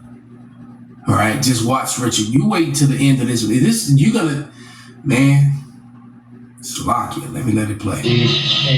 Check out the inside of this Sam's Club. All of the meat is sold out, and there's barely any bottled water left. It's a similar scene inside this Walmart too. It's reminding many of the early days of the pandemic. So, what is causing this crazy? Wait a minute. This is current now. And see, they're being peaceful right now. But you know, as things get worse, and as the dollar gets weaker, and as less and less money is being made, all these firings, well, people are going to get it pretty nasty, and the stronger is going to begin to prey on the weak. All right. Crazy rush on goods? It's because of the dock workers strike that has shut down 36 ports in the East and the Gulf Coast. I went to Costco and bought... Yeah, this is old footage of just a couple months ago during the strikes. But the shelves are starting to mimic that again. And the dock workers are not on strike. They're actually being fired. So there's no coming back from it. You see? They've been let go. The longshoremen. In New Jersey, and saw it firsthand. There's even a sign at the door. It says, "We are currently out of stock on paper towels and toilet paper." But Consumer Reports' Brian Vine says there is no need to panic. No one needs to be panicking about where the next TP is coming from. America makes toilet paper. We do not import it. Hey guys, welcome back to my channel, guys. As you can see from social media, the shelves in the supermarkets are being empty. The ports are also empty. So the supply and demand chain is being interrupted. So let us watch and see what a few people have got to say. And is there really a need to panic? Son of a fuck. Let's watch. America is about to to learn how good we actually used to have it. Definitely go watch her video, but I also want to show you what happened at the grocery store today. So I shop at Kroger, and look at these. Onions are so old that they're already growing greenery out of them, which is great if you're going to start a garden. I actually almost considered buying them, but look at these empty shelves already. There's already empty shelves. This is Monday afternoon. It's already been stocked. Shipments usually come in on Mondays. This Kroger has been serving up rotten potatoes for months now. And I don't even know why, but the potatoes in their selection is just always crap. So I went over. So now this is current, and is worse in some area than it is in others. Chicago, you know, is pretty good, especially if you're shopping in the mainstream stores that are in or around where the Edomites live. But they're getting there well. Now, if you head to the Walmarts that are usually on the outskirts, they're starting to thin out. You can see the avocado section is already getting low. There's large swaths of the areas in the vegetables, plus rotten turmeric, which is not going to be restocked. And there's a label saying it's not going to be so. So I'm not trying to panic anybody, of course, but if you want to get ahead of this, start seeding your own fruits and vegetables if you can. Freeze things and make sure you're good and well stocked on canned vegetables that will last for 6 months to a year.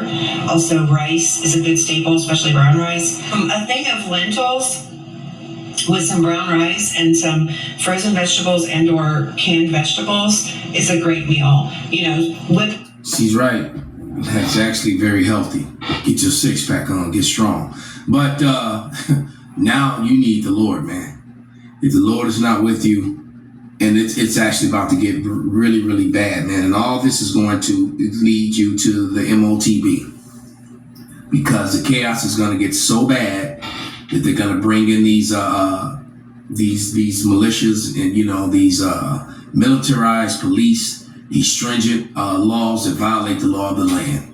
All right. And to control the people, and the people are going to fight back, start attacking each other, fighting with the authorities. They're going to come down. This is the time was Jacob trouble. We're headed into it. All right, we're headed into it. This is Jeremiah 30:7. Alas, for the day is great, so that none is like it. It is even the time of Jacob's trouble, but he shall be saved out of it. So that he is the elect. All right, so it's getting ready to get really bad in Babylon. And Jacob's trouble leads up to the MOTB, because they're going to try and calm everything down and tell you that if you take this MARK, if you take this Charagma, you know, you can get the UBI, and we can feed everyone and bring some sort of normalcy, which people are going to be willing to fight just to keep their life the way it is. But after being hungry and losing friends and loved ones in the violence that's going to be happening in the streets and all around them, sometimes defending your home, your house, they start talking about growing gardens and things like that. I mean, yeah, that's good and dandy to save you money, but if you have a garden, you're a target to all your neighbors around you. Everyone's coming for you to take your shit. So without the Lord, you know, you're just done. All right. So with that, I'm going to give all praises, all honor and glory unto Yahweh, Bahasham, Yahushai, Bahasham, Rakah HaKodash, Kwam Yasharala, Abad Babal.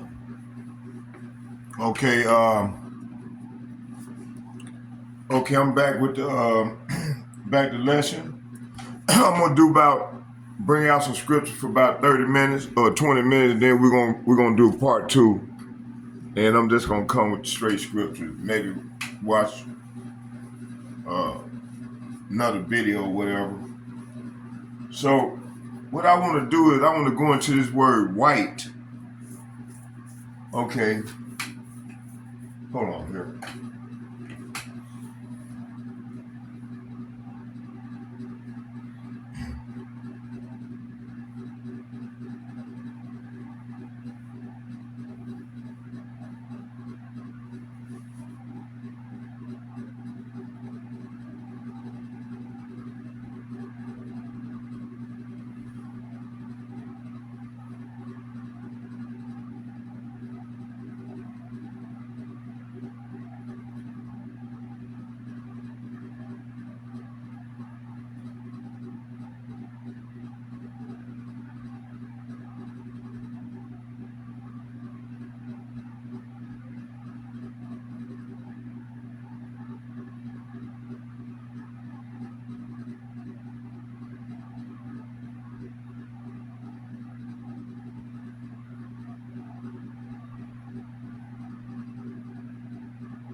Okay, the white and black racial paradigm as a social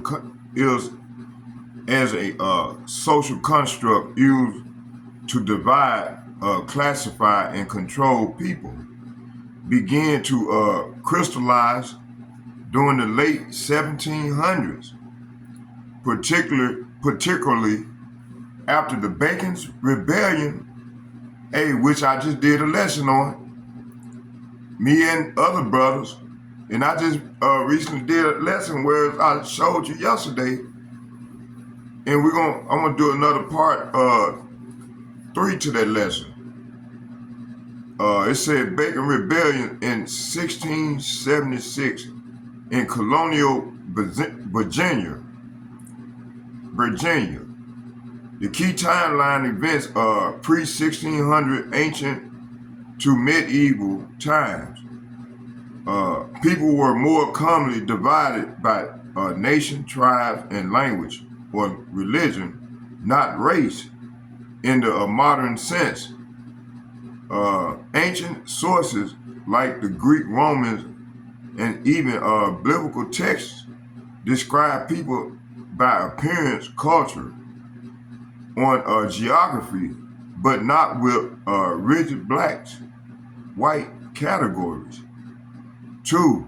The 1600 transatlantic slave trade begins. European power began kidnapping and enslaving West Africans, which was the Negroes, Latino, Benjamin Levi, Judah Benjamin Levi of the Israelites. That's why we've been going out trying to tell you people, man, we're not black. We are different shades of brown, just like Elder Malcolm just said. And it said the transatlantic slave trade, European powers began kidnapping, enslaving West Africans.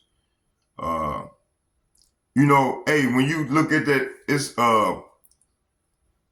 Jerusalem did a lesson, the identity of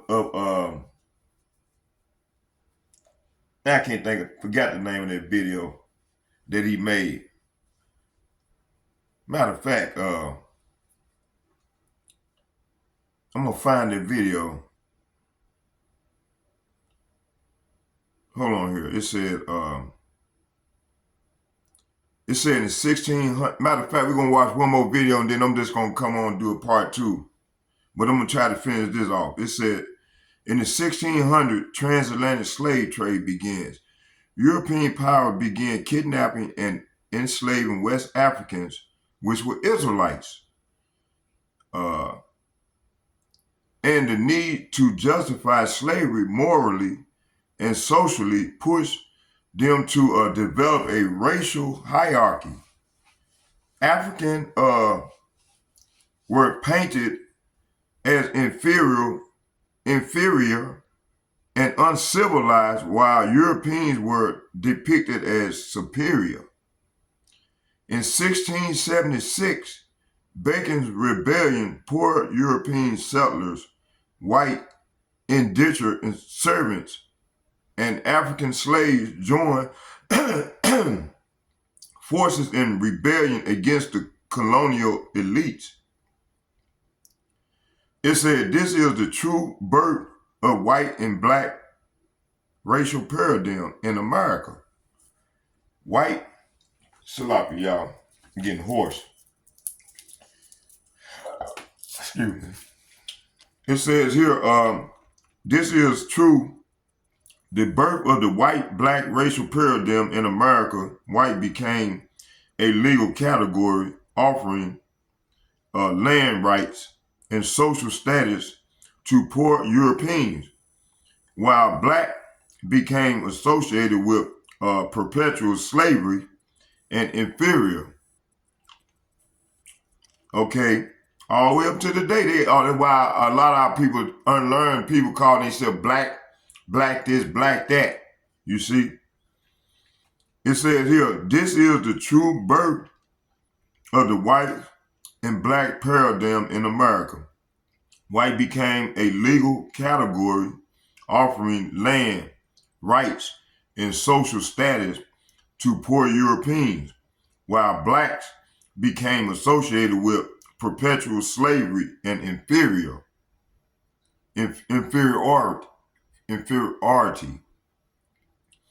4. 1700s to 1800s, enlightenment and scientific, scientific racism. European thinkers tried to give race a biological justification to pseudoscience, okay, that rank people by skull shape, skin tone, etc. Laws across the laws across America colonies and Europe cemented the black equals slaves, white equal free model. Biblical insight, okay, is that the division was not just social, it was spiritual deception. Okay, let's get Wisdom of Solomon.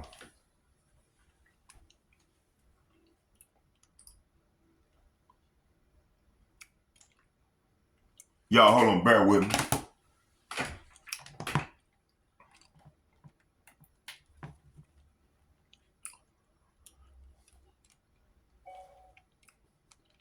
Hold on.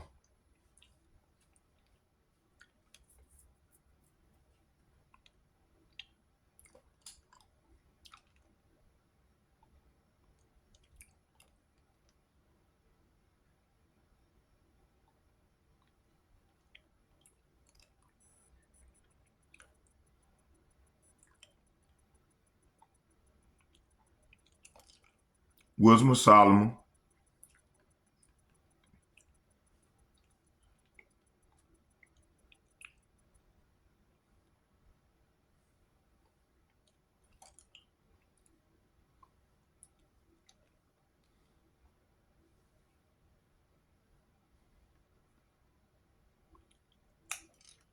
Wisdom of Solomon, chapter 2,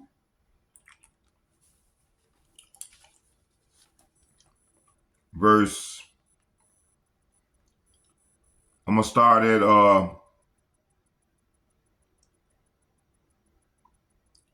9. No, let's start at 8. Wisdom of Solomon, chapter 2, verse 8. It said, let us crown ourselves with rosebud before they be withered. Let none of us go without his part of our voluptuousness. Let us leave tokens of our joyfulness in every place. For this is our portion and our lot in this. Verse 10. This is the point. It said, let us oppress. Say what?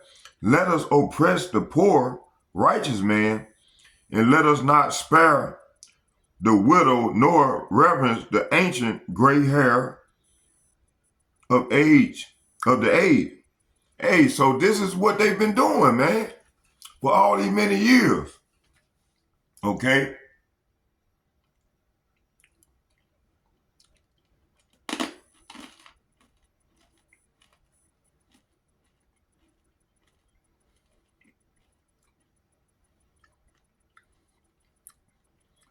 Let's get Ecclesiasticus.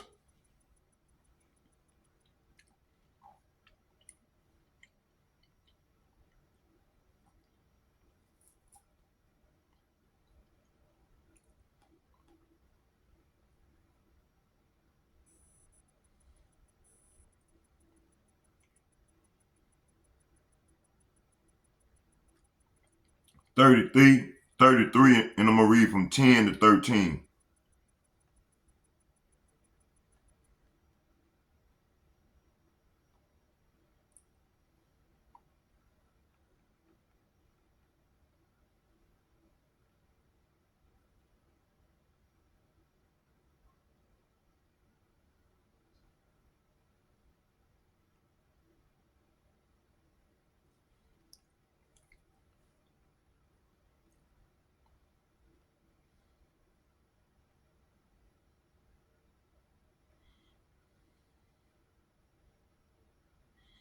It said, and all men are from the ground, and Adam was created of earth. In much knowledge, the Lord had divided them and made their ways diverse.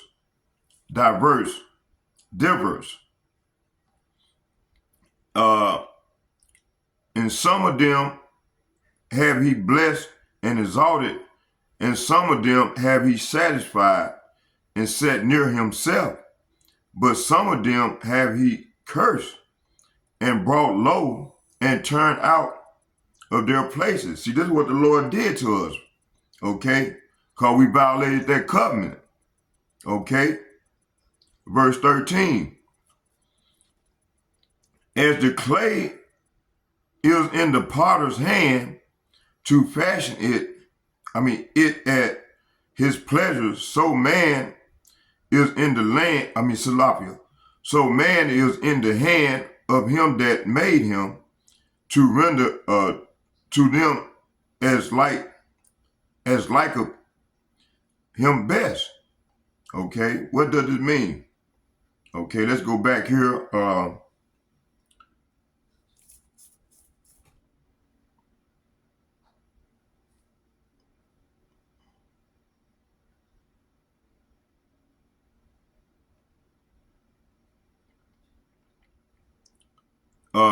So this is saying here, not by race, but purpose or order.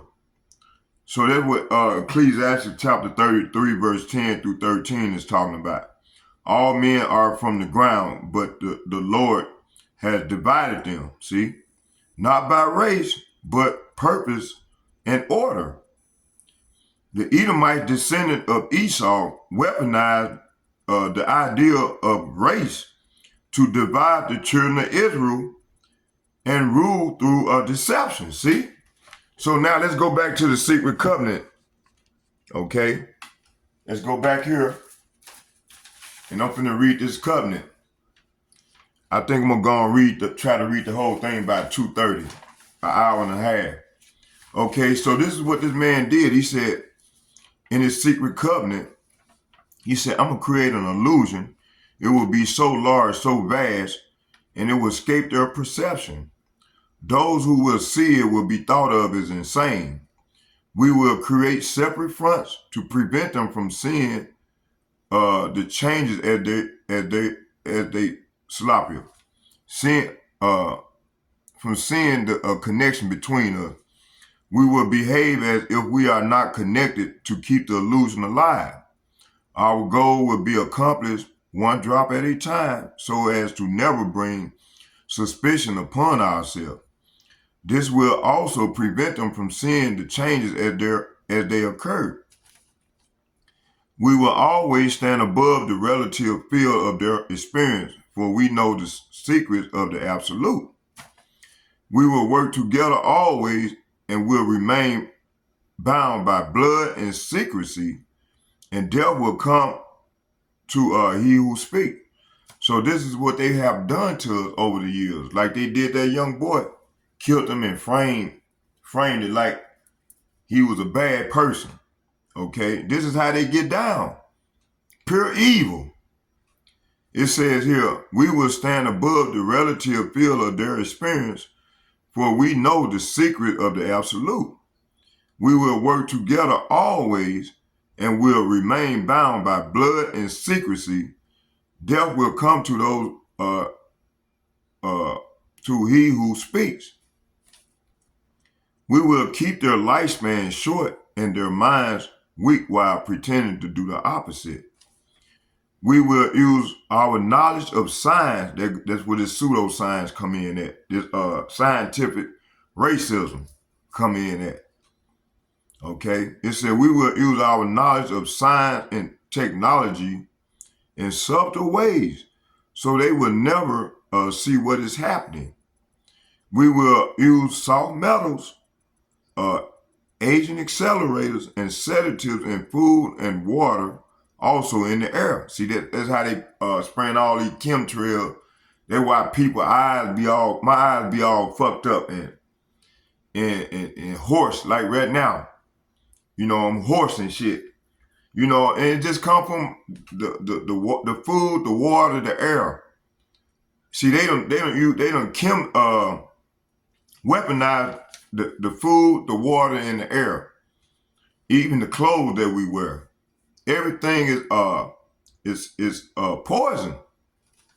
Okay, it said we will use our knowledge of science and technology in subtle ways. They will never see what is happening. We will keep their lifespan short and their minds weak. Say what? And keep their minds weak while pretending to do the opposite. Like I said, this man went on and said, we will use our knowledge of science, technology in subtle ways so they will never see what is happening. We will use salt metals, agents, accelerators, sedatives in food and water, also in the air. They will be blanketed by poisons everywhere they turn. The salt metals will cause them to lose their minds. We will promise to find a cure from our many fronts, yet we will feed them more poison, see? The poison will be absorbed through their skin and soft metal tilapia. Skin and mouth, they will be destroyed. They will destroy their mind and reproductive system. This is their ultimate goal because they don't want us bearing kids. Okay? That's how they trying to cut us off when you read Psalm 83. Trying to cut us off from being a nation, which they have done and succeeded all the way up until now. And the people that's living right now is the remnant of the Lord people that's gonna survive from 70 AD. Okay, that escaped and went into the interiors of the diaspora, and also that came in this part of to the ends of the earth, which is talking about Azarus, which when you go into 2nd Ezra, the 13th chapter, it will explain that. But you got to read the whole chapter. And then it talks about how the Lord gonna come, and which I'm finna bring out. Just bear with me. Matter of fact, let's just go and shut this down right here. I'm gonna read a little bit more, and then we're gonna read it 2 hours and 30 minutes. Then we're gonna do a part 2.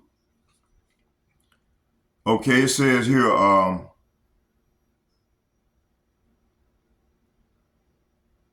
they will be blanketed by poisons everywhere they turn. The salt metals will cause them to lose their minds. We will promise to find a cure from our many fronts, yet we will feed them more poison. The poison will be absorbed through their skin and mouth. They will destroy their mind and reproductive system.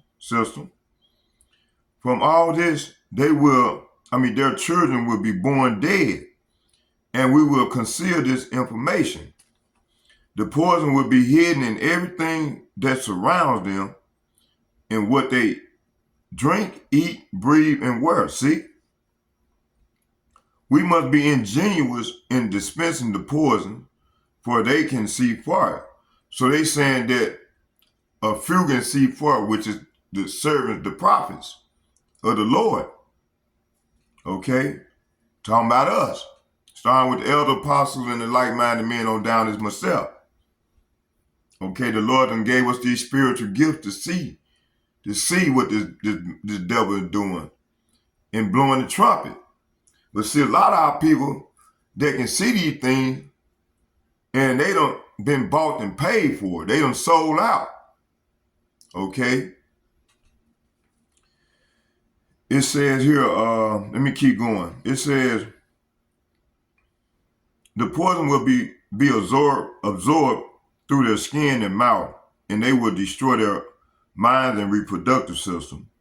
From all this, their children will be born dead, and we will conceal this information. The poison will be hidden in everything that surrounds them, in what they drink, eat, breathe, and wear. We must be ingenious in dispensing the poison, for they can see far. We will teach them that the poison are good, with fun images and musical tone. See, these devil control the media, all the media outlets. They will see our product being used in film and will grow accustomed to them and will never know their true effects. When they give birth, we will inject poison into the blood of their children and convince them it's for their health.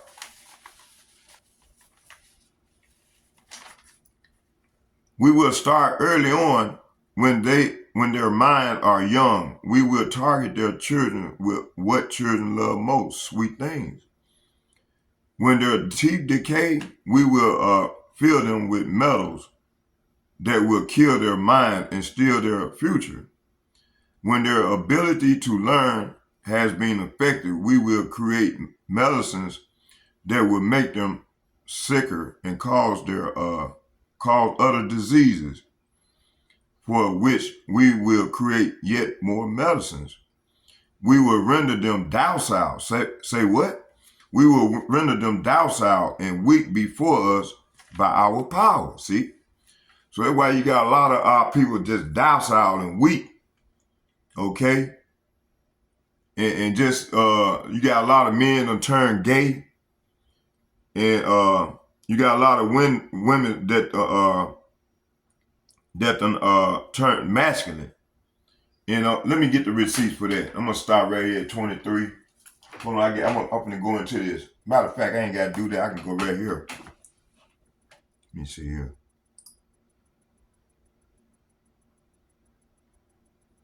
I got the receipts.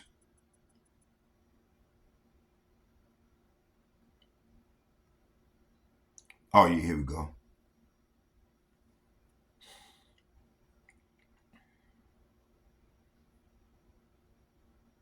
Oh, here we go.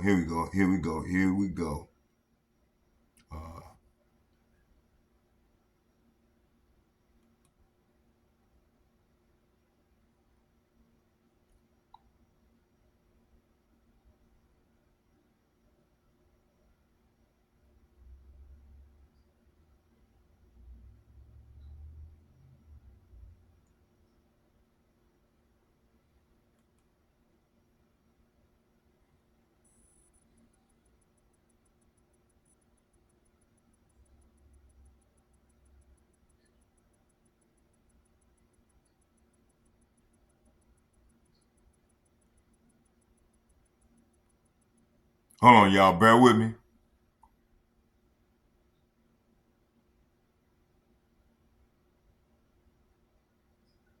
Oh, here we go.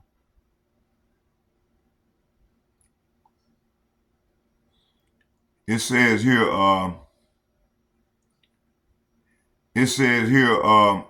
the primary use of the U.S. government population control efforts is to maintain access to the mineral resources in less developed countries, or LDCs.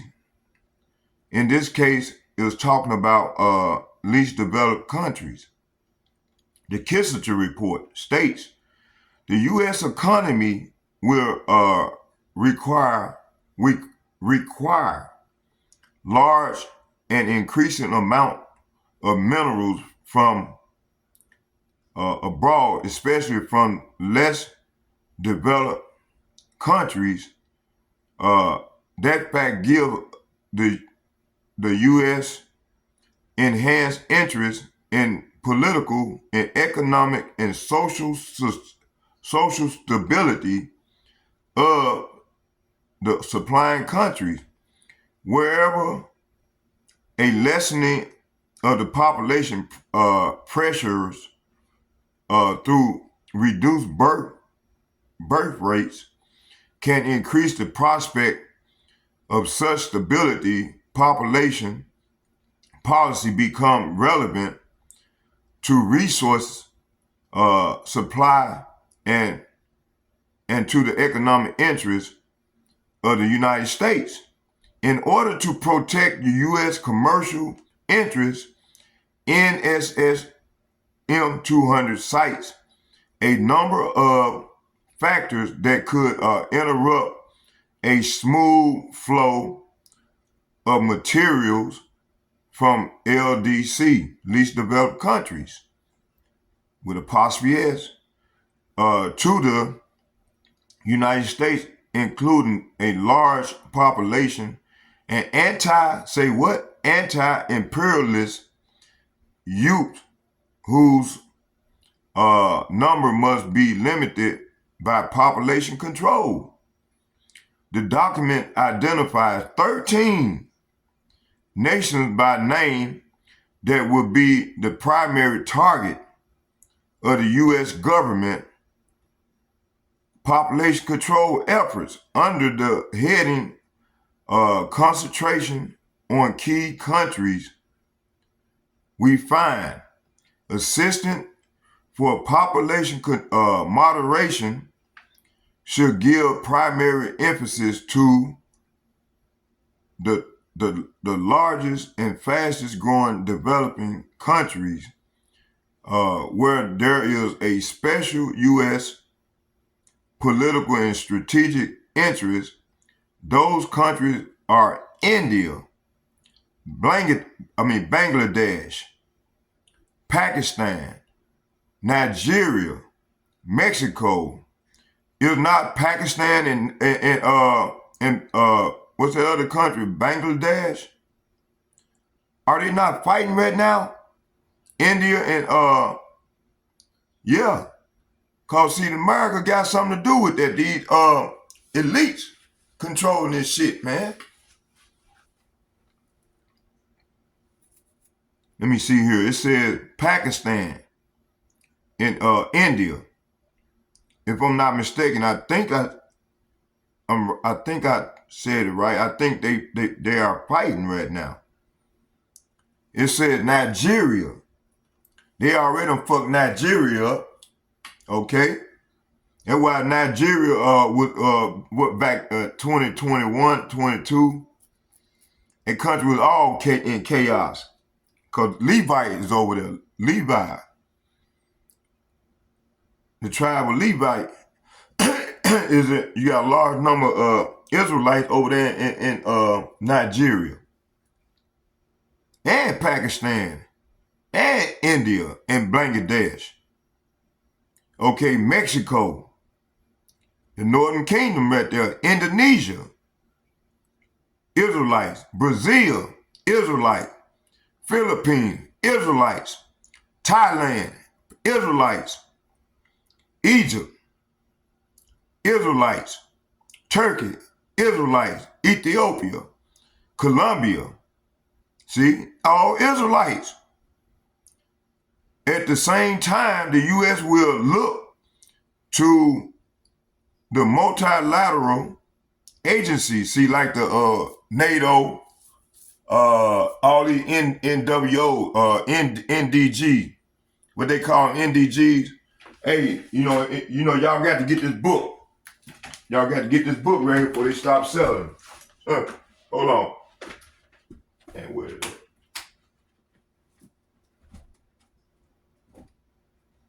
Oh, here we go.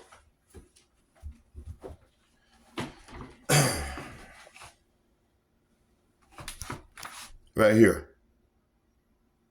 It talks about what I'm going into right now.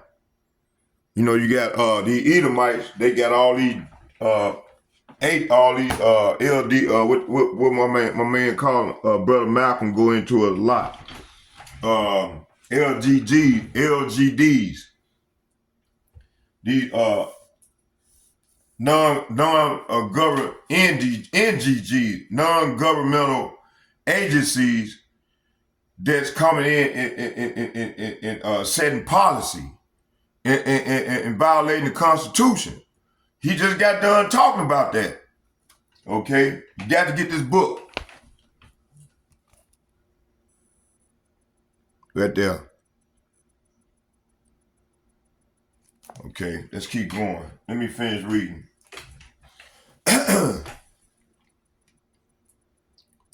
Okay, watch this. It says here, in order to protect the U.S. commercial interests, let me go back up a little bit. It says here, the U.S. Economy will require, this under the Kissinger report states, Henry Kissinger was an Edomite, part of the elite. He come from them international, privileged international banker, but he was in the Nixon administration, and I think he was the Secretary of the State at this time, back in 1974. And then this is when they created that money that took the American standards off the gold. That's when they created this Ponzi scheme, and a lot of them countries they found out what America was doing, and then they cause when you go into read about this here, I think they bring this out. I think I read up to like 13 pages of it, and I think they was talking about this here, or it might have been on some of my other notes. But anyway, this in 1974, this is when America went off their gold standard. And Dr. Wolf, he talks about this a lot. And that other guy, Brother Malcolm, brought up that other economists. They goes into this all the time. Okay, it says here the U.S. economy will require large and increasing amounts of minerals from mineral resources abroad, especially from the less developed countries. Okay, that fact gives the U.S. Enhanced interest in the political, economic, and social stability. Watch the wordplay of the supplying countries. Wherever a lessening of population pressures through reduced birth rates can increase the prospect for such stability, population policy become relevant to resource and supplies and to the economic interests of the United States. In order to protect the commercial interests, NSSM-200 cite a number of factors that could interrupt the smooth flow of materials from LDC, possibly as to the United States, including a large population and anti-imperialist youth whose number must be limited by population control. And the document identifies 13 nations by name that would be primary targets of the U.S. government population control efforts. Under the heading concentration on key countries, we find assistance for population moderation should give primary emphasis to the largest, fastest growing developed countries where there is special U.S. political and strategic interest. Those countries are India. They got nukes there. In Bangladesh, Pakistan, they got nukes. Nigeria, so that's why they got them nukes. So America can't come in there and bully and taking over their resources, okay, and killing their president off and shit. This is how America get down. This is how the Edomites get down, y'all. Nigeria, Mexico, Indonesia, Brazil, the Philippines, Thailand, Egypt, Turkey, Ethiopia, and Colombia. I think Turkey got nukes. Cause all of them done went to the BRICS now. They Russia is a guard to them. Ethiopia, all these countries that is part of the BRICS alliance right now. Colombia. At the same time, the U.S. will look to let me see where I stopped at. To the multilateral agency, which is the UN and the EU, especially the UN Fund for Population Activities, which already has projects in over 80 countries to increase population assistance on a broader basis with increased U.S. contributions. This is desirable in terms of U.S. interests and necessary in a political term in the United Nations, emphasis added. Countries targeted by NSSM 200, according to the report, elements of the implementation of government population control programs could include the legalization of abortion. Is this not going on right here now? They done killed over all these Israelite babies, millions, since 1974. It said, and then the brainwash these women to kill these babies off. Okay, the worst place to be at is in an Israelite baby, mama, for a baby, a boy, a kid, a boy, an Israelite baby boy, is in a woman womb. Okay, it said according to the report, elements. It said countries targeted by the NSSM 200. According to the report, elements of the implementation of government population control programs could include legalization of abortion, financial incentives for countries to increase their abortion, sterilization, and let's go to, hold on.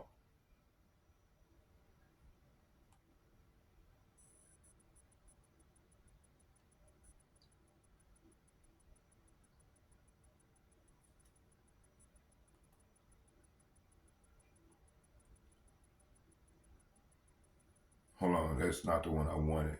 I think it's this one. It said, for many years, the United States government funded the United Nations Population Fund, UNFPA. In April 2017, the Trump administration finally took the steps on ending UNFPA funding. Why? One of the targets for the U.S. UNFPA money is the People Republic of China, the PRC. You know what? Hold on, y'all. Let me go in, cause I got to find it. Hold on, let me go into my notes.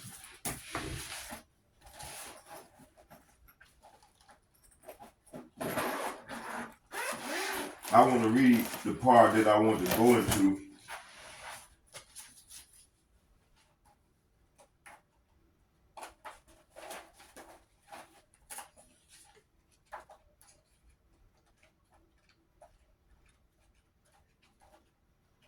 I should have had it ready. My fault. I should have had it ready already.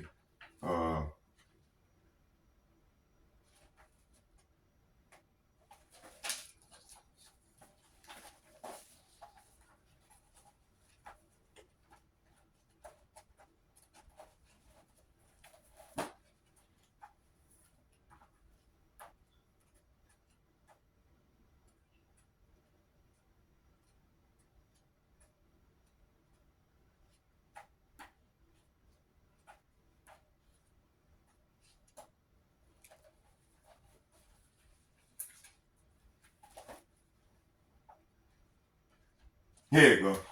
Let me see here.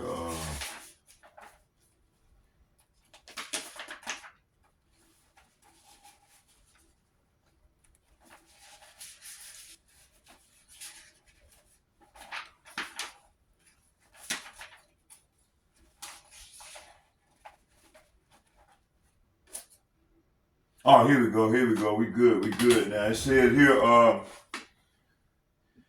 All right. Let me go back. Okay. Here it says here.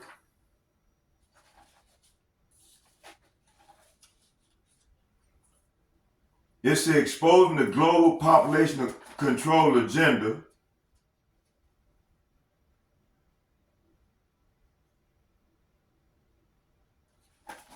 Okay. It says here. This is a key point I wanted to go into. It said exposing the global population control agenda. It said update January the 3rd, 2024. Brian Close, PhD, Marissa Cantu, the United States National Security Council is the highest decision-making body regarding foreign policy in the United States.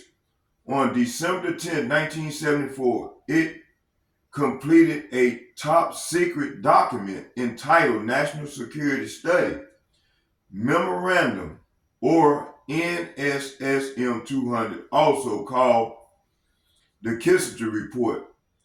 Since Henry Kissinger was Secretary of the State at the time it was written, the subject NSSM 200 is implication of worldwide population growth for the U.S. security and overseas interests.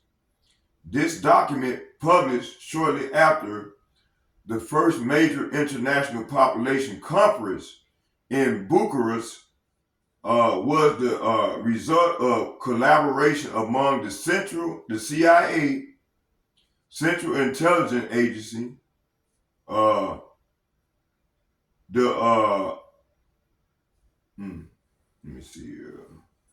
United States Agency for International Development, USAID, and the Department of State, Defense, and Agriculture. NS-200 was made public when it was declassified and was transferred to the U.S. National Archives in 1990. Although the United States government has issued hundreds of policy papers dealing with various aspects of American national security since 1974, NSSM 200 continues to be the foundational document on the U.S. government population control. It therefore continues to represent official United States policy on government population control, and in fact, it is still posted on the USAID website. NSSM 200 is critically important to pro-life workers all over the world because it completely exposes this unsavory and unethical motivation and methods of the population control movement.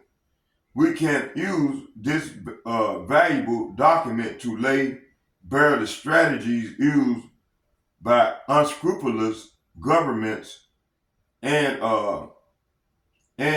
aid agencies that are used to bend developing nations to their will. See, their rote denial will be useless in the face of this evidence. The purpose of the Kissinger Report, NSSM 200, the primary purpose of the U.S. government population control effort is to maintain access to the minerals. Say what? To the minerals resources of less developed countries, or LDCs, In the case of, in this case, it's talking about the least developed countries.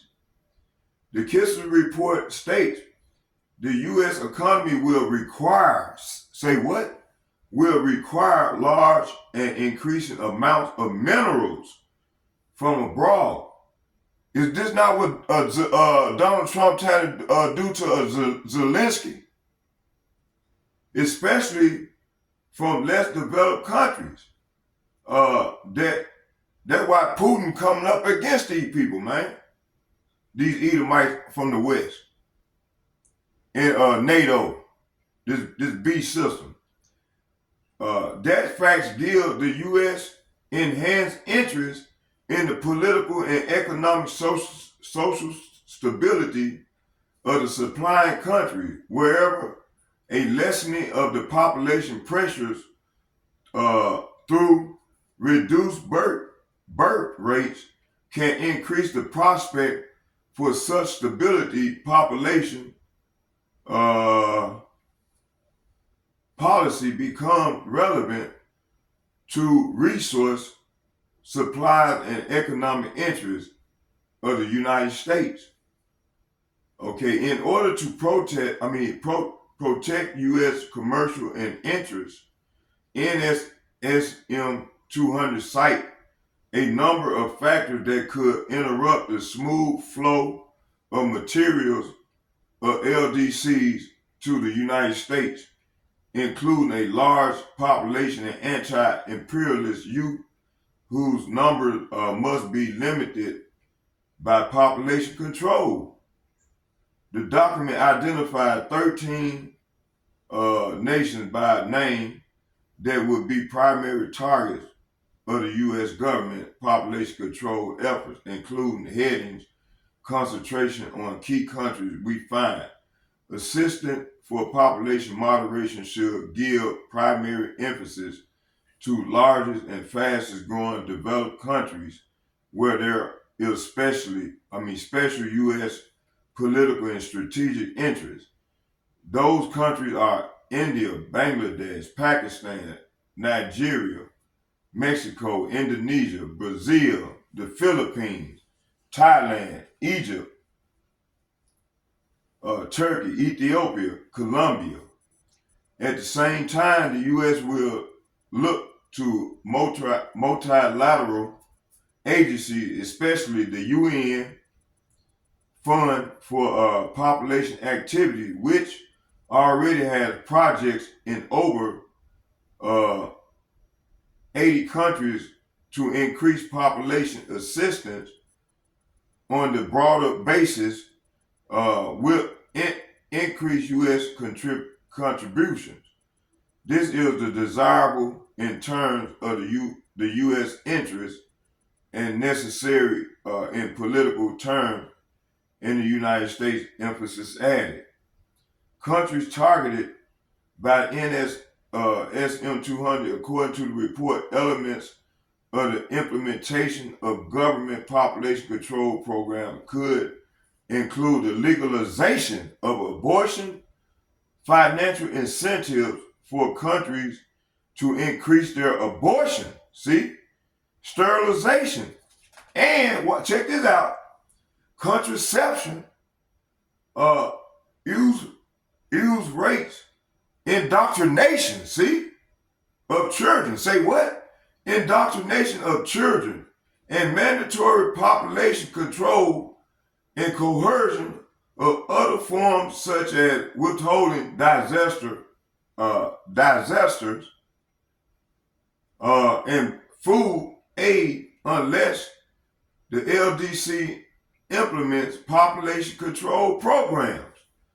This particular form of coercion is evident that this story of Peruvian woman who did not wish to be sterilized. The worker visited one woman day and night to wear her down to agree to sterilization. Some food program leveraged their power, demanded that women be sterilized or stop receiving food. women weren't told about natural family planning, and many weren't informed about the dangers of sterilization. Some women were even sterilized without knowledge or consent. The population control cartel uses force and coercion in developing countries to push abortion, sterilization, and birth control, as well as other evils such as homosexuality and transgenderism. Gynecologists holding in the IUD.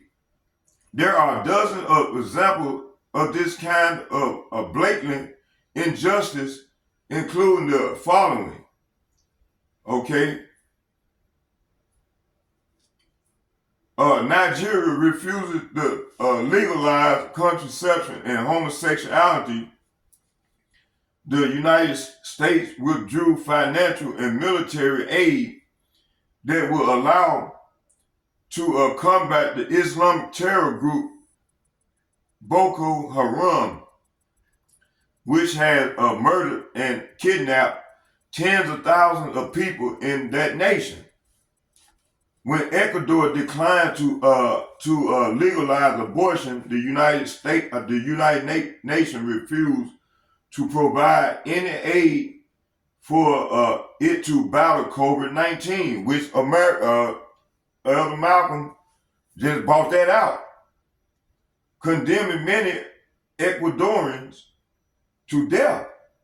When Kenya pro-lifters collected irrefutable evidence that Mary Stopes, International MSI, one of the largest abortionists in the world, were committing illegal and dangerous abortions on a vast scale. MSI demanded that they be either muzzled or jailed.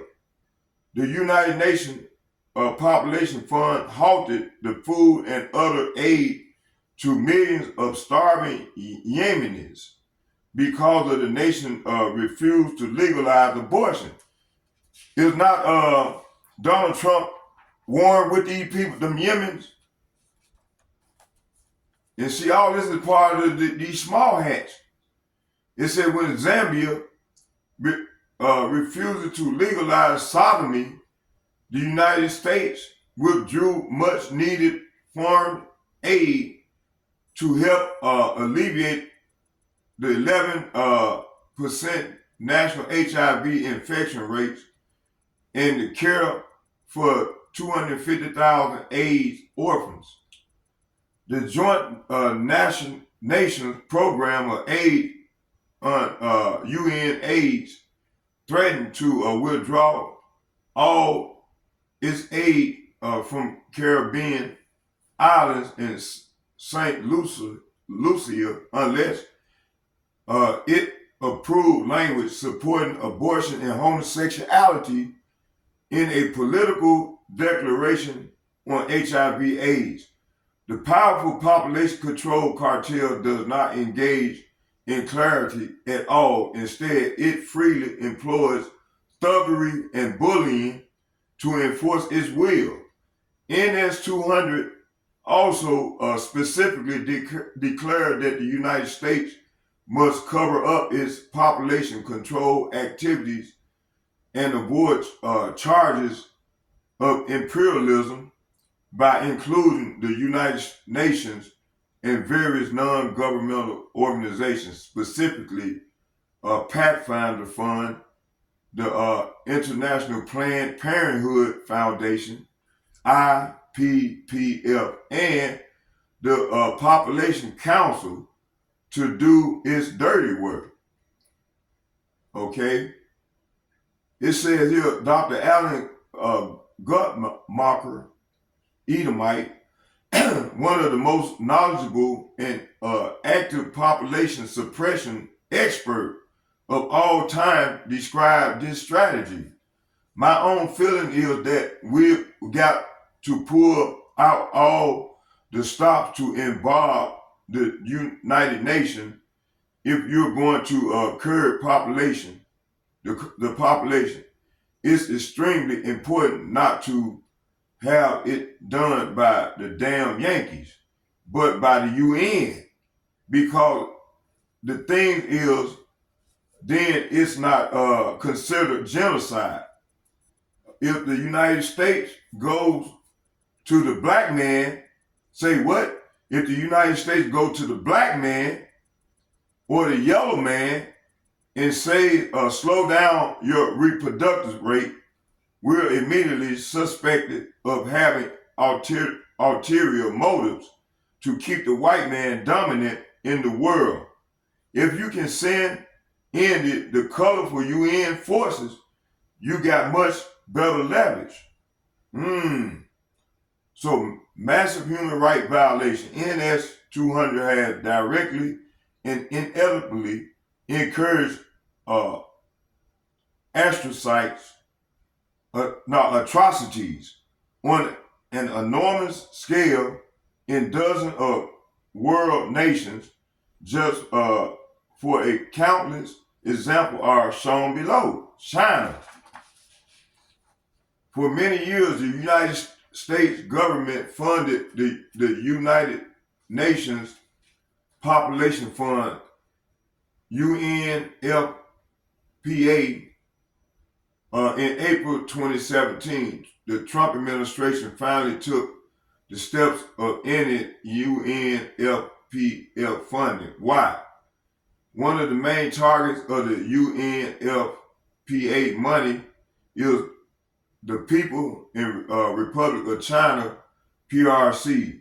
The State Department grounded the changes of policy in fact that the agency supports the participants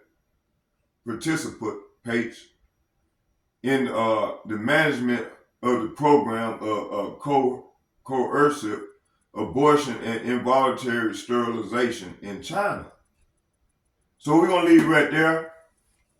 And matter of fact, I'm gonna leave this out so we can go into some more. So yeah, this is part of their secret covenant. So hey, I'm gonna stop right there, and then we're gonna do a part 2 a little later on, probably in the morning, if it's the Lord's will. So let's get a prayer in. Barakatah Yahweh, Barakatah Yahweh Shai, Barakatah Yahweh, Barakatah Yahweh Shai, call Allah Yahweh, Bahashem, Yahweh Shai, Bahashem, Rakah Kadash. Shalom. And second, I'd like to give double shouts and double honor to all the elder apostles and bishops from GMS who rule well, and also men of valor who bring forth the same doctrine, 100% true, in pushing this word of Yahweh Bahashem, Yahweh Shai. And may Yahweh Bahashem, Yahweh Shai continue to be with us. And also, shalom to all the like-minded men on down as myself. May Yahweh Bahashem, Yahweh Shai be with us all as we go further off into the great tribulation. Shalom, shalom, shalom. I'm out.